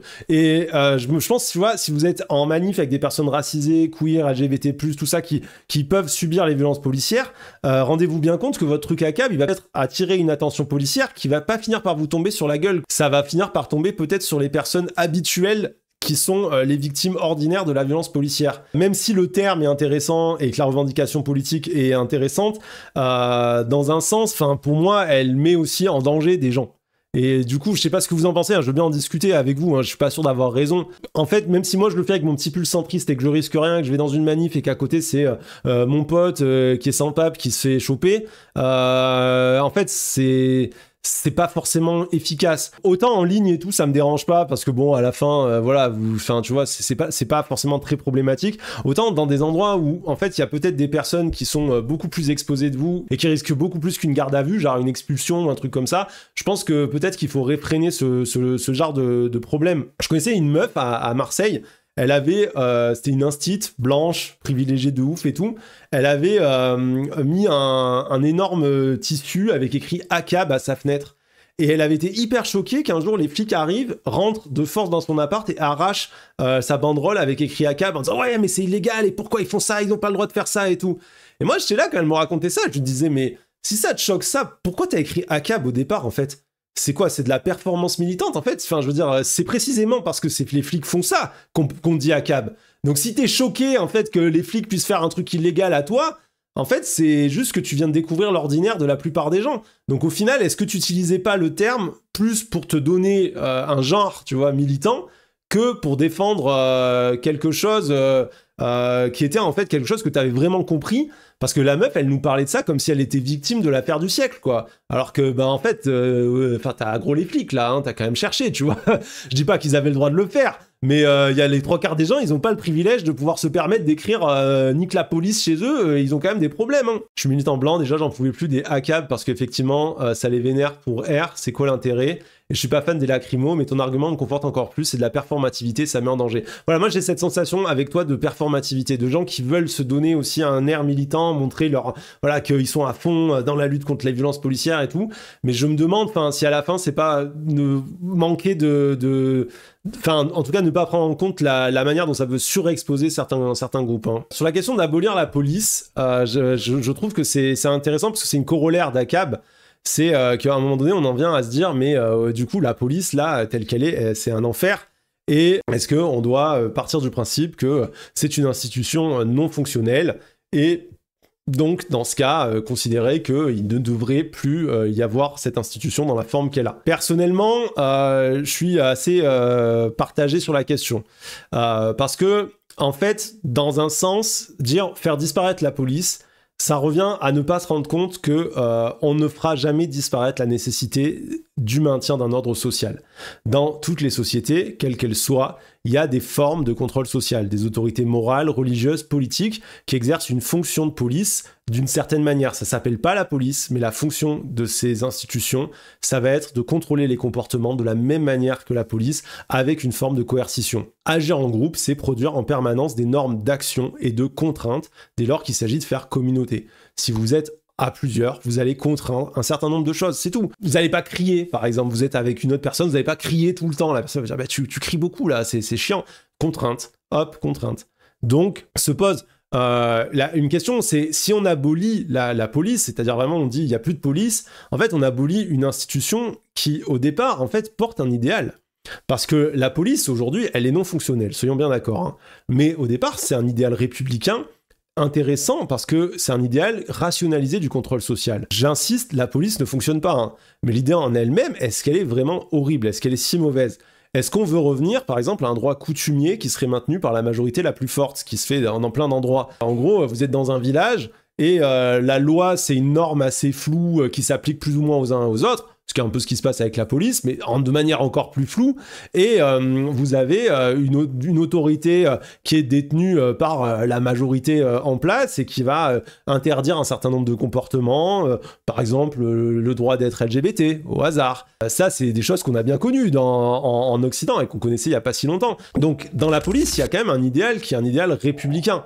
C'est l'idée d'une institution qui agit indépendamment de vos croyances, de vos origines, de votre position dans le rapport de force, de votre genre. Il y a l'idée que on ne va pas, par exemple, vous juger, enfin, en tout cas, agir sur vous ou faire usage de la force différemment selon votre couleur de peau, etc., etc. Dans l'idée, pas dans les faits. On se comprend bien. C'est quelque chose qui remonte bien avant la Seconde Guerre mondiale et tout, mais qu'on retrouve déjà à l'article 2 de la Déclaration des droits de l'homme et du citoyen, qui pose la sûreté comme droit inaliénable et imprescriptible, avec pour conséquence l'article 12 qui explique que la garantie de sûreté nécessite une force publique. Article 12 qui ajoute « Cette force est instituée pour l'avantage de tous et non pour l'utilité particulière de ceux auxquels elle est confiée ». On voit qu'il y a une logique de police déjà à la base de la Constitution et dans la pensée démocratique. Mais malheureusement, j'insiste, c'est foiré.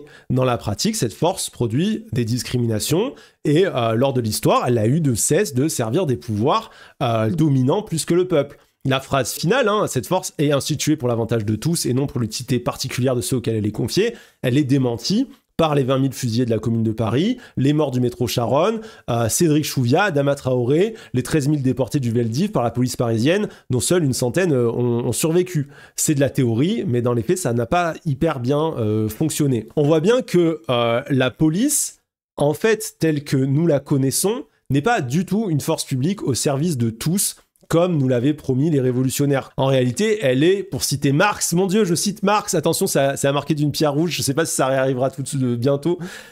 Pour citer Marx, la police, aujourd'hui, est un pouvoir organisé aux fins d'asservissement, un appareil de domination d'une classe. Quand on voit les différences de fonctionnement de la police selon les populations, quand on voit l'exemple hyper marquant de façon entre l'école de commerce et les quartiers populaires, en fait, il y a une réalité, oui, bien sûr, la police, c'est une force au service d'une classe particulière. Dans un sens, il y a une logique à dire ce système doit changer, mais de là à dire qu'on va l'abolir, c'est en fait revenir à un système dont on sait qu'il va produire exactement les mêmes effets. La logique d'un droit coutumier défendu finalement, c'est une norme qui va être défendue par une autre force, mais c'est une norme quand même. Donc moi personnellement, j'en ai pas vraiment envie non plus. On l'oublie souvent, mais dans énormément de mouvements révolutionnaires, il y a eu des formes de police. Sous la Commune, par exemple, il y a une police qui est mise en place par les communards. Une police qui écrit sur ses murs « Mort aux voleurs ». C'est quand même, bon, un peu dommage, quoi, pour des anarchistes dans l'âme, quoi. Et qui va interdire les jeux de hasard, par exemple. Voilà, je vous cite ça parce que je trouve que c'est frappant. Vous allez en retrouver des polices dans tous des formes de police dans énormément d'organisations militantes, politiques et tout. En fait, on va remplacer la police par des espèces de milices populaires, par exemple dans la commune de Paris. Mais en réalité, on refait exactement de la police en changeant le pouvoir dominant. C'est pas parce que vous changez la gueule du pouvoir et que ce pouvoir vous convient que vous avez changé le système dans son ensemble. La philosophe Elsa Dorlin, qui a écrit pas mal sur la question de la police, dit « Ce que l'on nomme police n'est rien d'autre que le moyen que se donnent les groupes humains, inaptes à la pleine harmonie, pour accommoder la disconvenance passionnelle.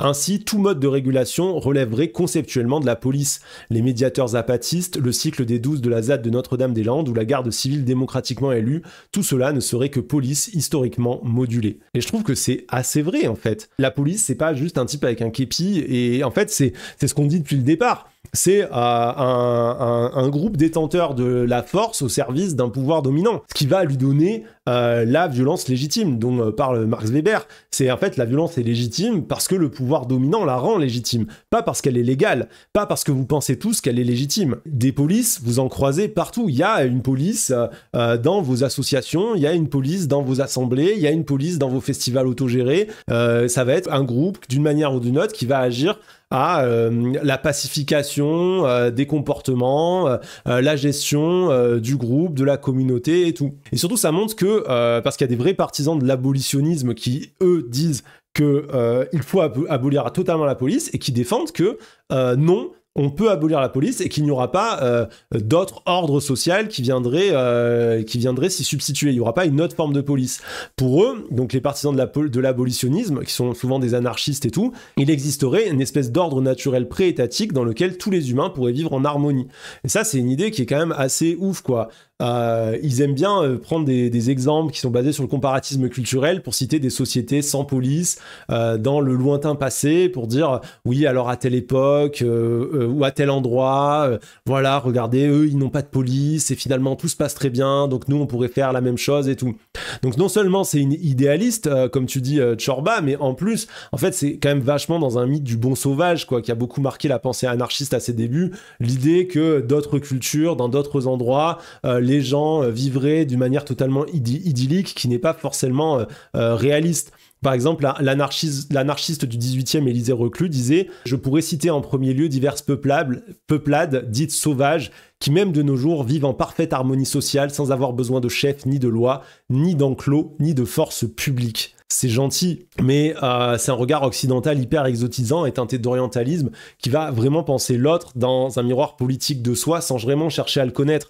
Si on prend l'autre comme ça pour dire « Ah oui, mais regardez, ils ont pas de police », mais est-ce que t'es vraiment allé regarder comment ils vivent ces gens-là et essayer de les connaître? Pas du tout. En vrai, Élisée Reclus, il savait rien des fameuses peuplades dont il parlait. D'ailleurs, il les cite pas vraiment, c'est les peuplades, des espèces de sauvages, quoi. Hein. C'est une pensée ethnocentriste au dernier degré. Pour eux, en fait, ces gens-là n'ont pas de culture complexe, n'ont pas des systèmes systèmes de croyances, de normes, des hiérarchies, des systèmes politiques.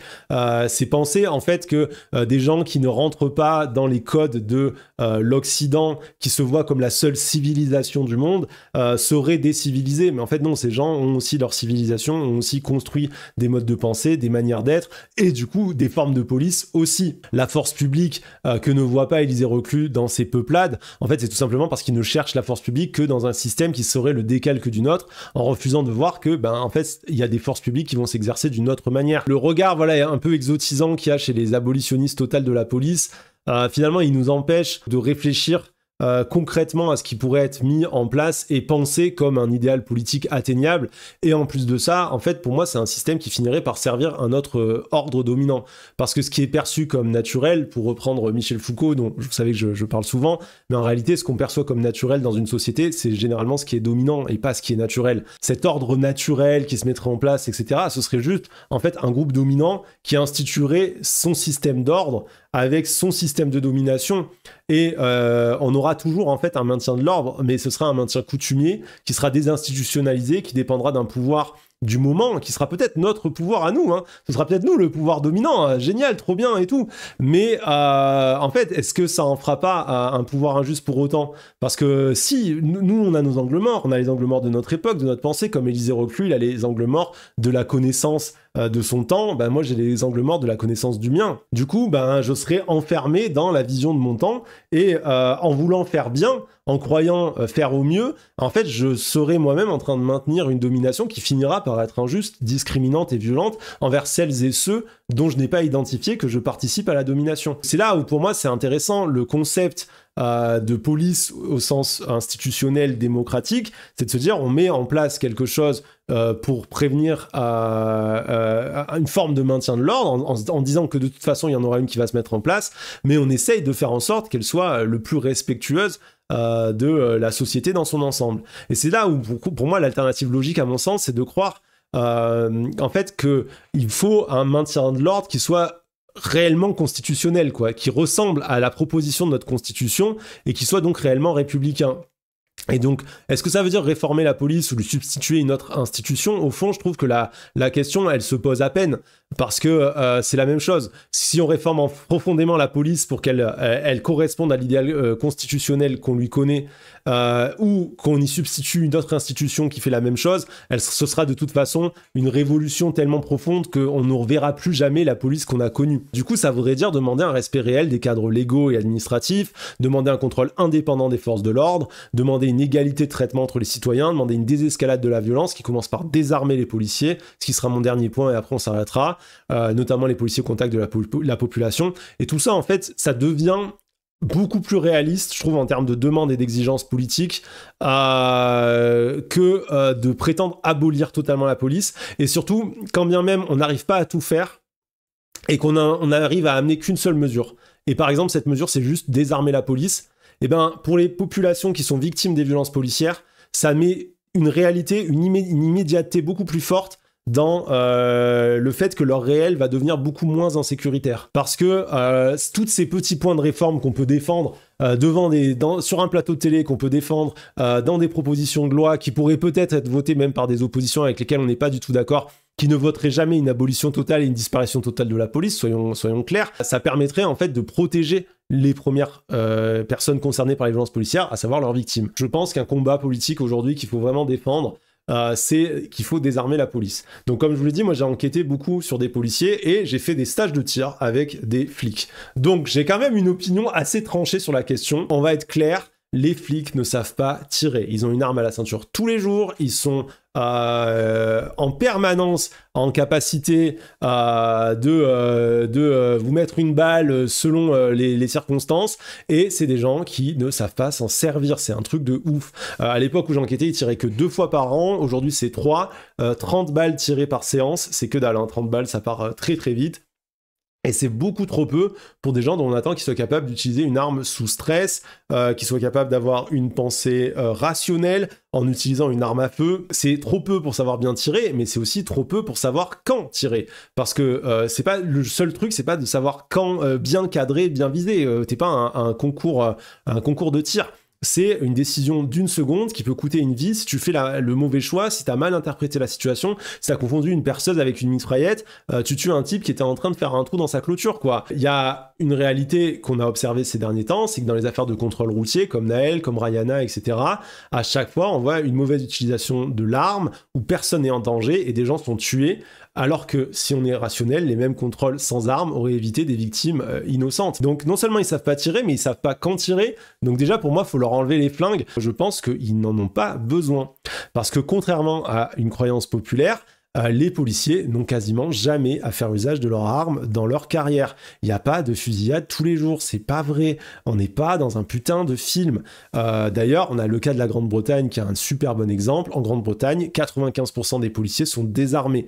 Selon le gouvernement britannique, sur les 15 000 opérations armées menées entre avril 2016 et mars 2017, les policiers n'ont tiré qu'à 10 reprises. On a complètement désescaladé sur la gestion des armes et l'usage des armes à feu.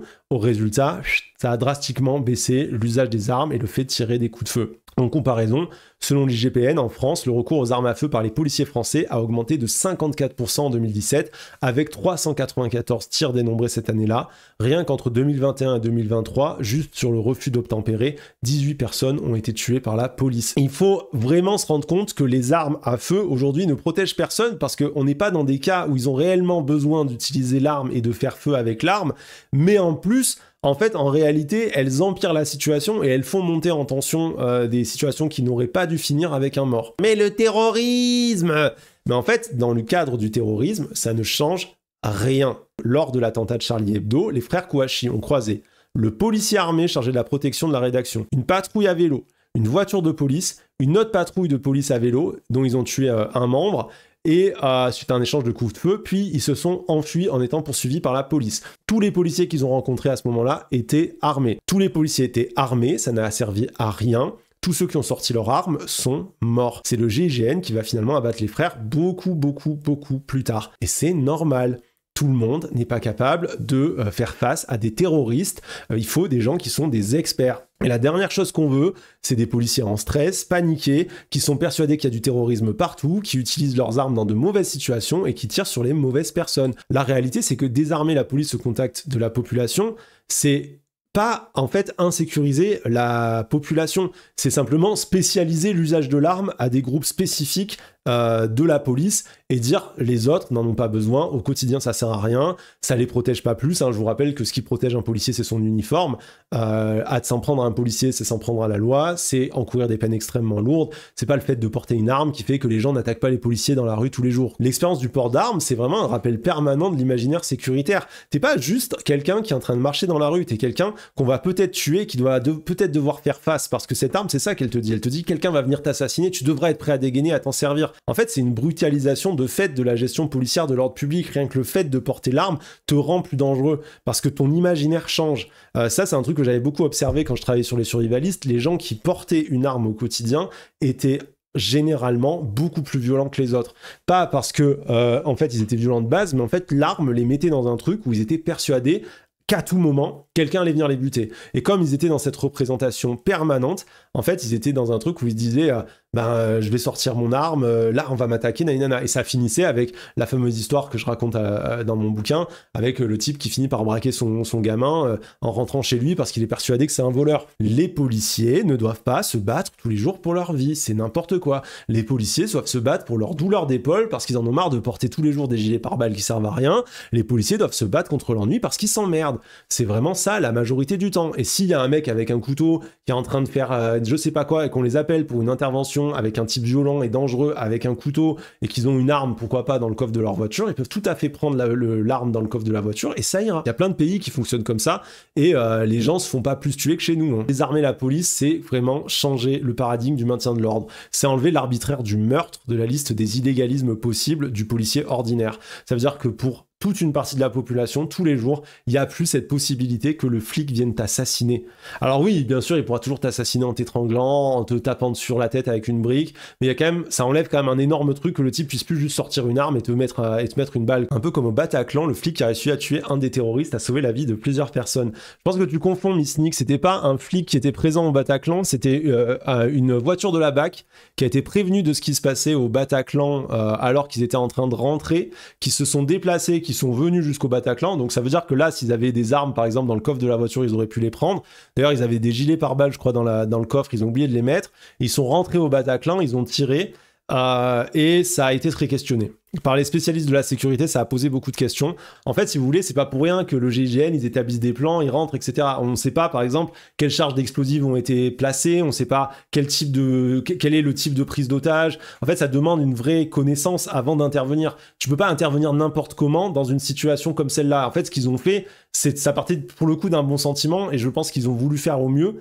Mais en fait, en faisant ce qu'ils ont fait, ils ont peut-être aussi mis beaucoup de gens en danger, ils ont peut-être aussi fait des tiramis, ça c'est les choses dont on parle pas beaucoup dans ce genre de cas, mais qu'il faut prendre en compte, c'est que les policiers, dans ces situations, se tirent dessus, accidentellement avec leur propre arme, ou ils tirent sur leurs collègues à côté, parce que ça demande une formation extrêmement précise à nouveau de manipuler une arme en situation de stress, encore plus dans la situation d'une prise d'otage. Et en soi, on ne sait pas vraiment, c'est pour ça d'ailleurs que ça a été si peu cité, cette action de la BAC à ce moment-là, on ne sait pas si ça a sauvé plus de vies que l'intervention ordinaire du GIGN. Du coup, c'est souvent cité par les gens pour dire « Ah oui, mais regardez, c'est pour ça qu'il faut que les flics soient armés », mais dans tous les cas, de toute façon, ils auraient pu avoir les armes dans les coffres de la bagnole, et ils auraient pu prendre leurs armes aussi s'ils avaient été formés correctement. Le fait qu'ils n'aient pas été formés, d'ailleurs, explique pourquoi ils n'ont pas pensé à prendre leur gilet pare-balles dans les coffres de la voiture. C'est ultra dangereux, ça peut aussi aggraver la situation avec une augmentation du stress des preneurs d'otages, exactement. Parce que je vous rappelle que dans les situations de prise d'otage, ce qu'on veut au départ, c'est éviter... En fait, nous, on voit ça avec le recul du Bataclan, on sait que ça a été un bain de sang, etc. Mais dans la situation telle qu'elle était, en fait, on a très peu d'éléments pour au moment où ça arrive, où les mecs qui reçoivent l'appel, ils peuvent pas savoir en fait s'il y a déjà des morts. Ils peuvent pas savoir ce qui se passe à l'intérieur. Donc au moment où ils interviennent, cette manière d'intervenir, elle va empêcher la désescalade non violente, par exemple avec un négociateur et tout. Ce que les gens veulent dans une prise d'otage, c'est que personne tire. C'est ça le truc. Donc je sais que ça va contre des représentations. Hein. Je comprends que ça puisse un peu choquer et déranger ce que je suis en train de dire, mais parlez à des policiers, en vrai. Pour le coup, parlez à des policiers. Demandez-leur, quand vous parlez à des policiers, combien de fois ils tirent par an. Demandez-leur s'ils pensent qu'ils sont assez formés au tir. Franchement, les policiers sont catégoriques. J'ai jamais entendu un policier me dire « je suis assez formé au tir ». Je pense qu'on peut peut-être s'arrêter sur ça. Moi, mon cheval de bataille actuel, de ce que j'ai vu, de ce que j'ai connu par mes enquêtes en infiltration dans le milieu survivaliste, de tous les policiers que j'ai interviewés pendant mon travail et tout, c'est que la question de l'arme à feu, elle est vraiment problématique. Ça a tendance à vraiment accentuer le degré de peur des personnes qui finissent par être dans un réel ou un imaginaire où ils sont constamment persuadés qu'on va les attaquer sans prendre à eux, et ça crée une vraie brutalisation, une vraie escalade de la violence mentale. Et donc pour moi, il y a je pense, un vrai combat à désarmer la police de proximité. Et je pense que ça peut être voilà, une manière de commencer à penser politiquement la question de la police. Je suis pas du tout le seul à en parler, je sais que énormément de partis de gauche le font, mais j'avais envie de donner beaucoup de contexte, parce qu'on n'a jamais le temps d'en parler correctement à tout ça, pour en arriver à cette conclusion. Et pour moi, c'est très sensé aujourd'hui de désarmer la police de proximité. On a quand même des exemples dans d'autres pays qui montrent que ça fonctionne, que ça marche, et je pense que ça protégerait beaucoup de gens.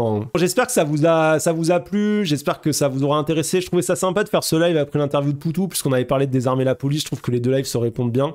Merci à toutes les personnes qui ont suivi la chaîne, merci à toutes les personnes qui ont sub.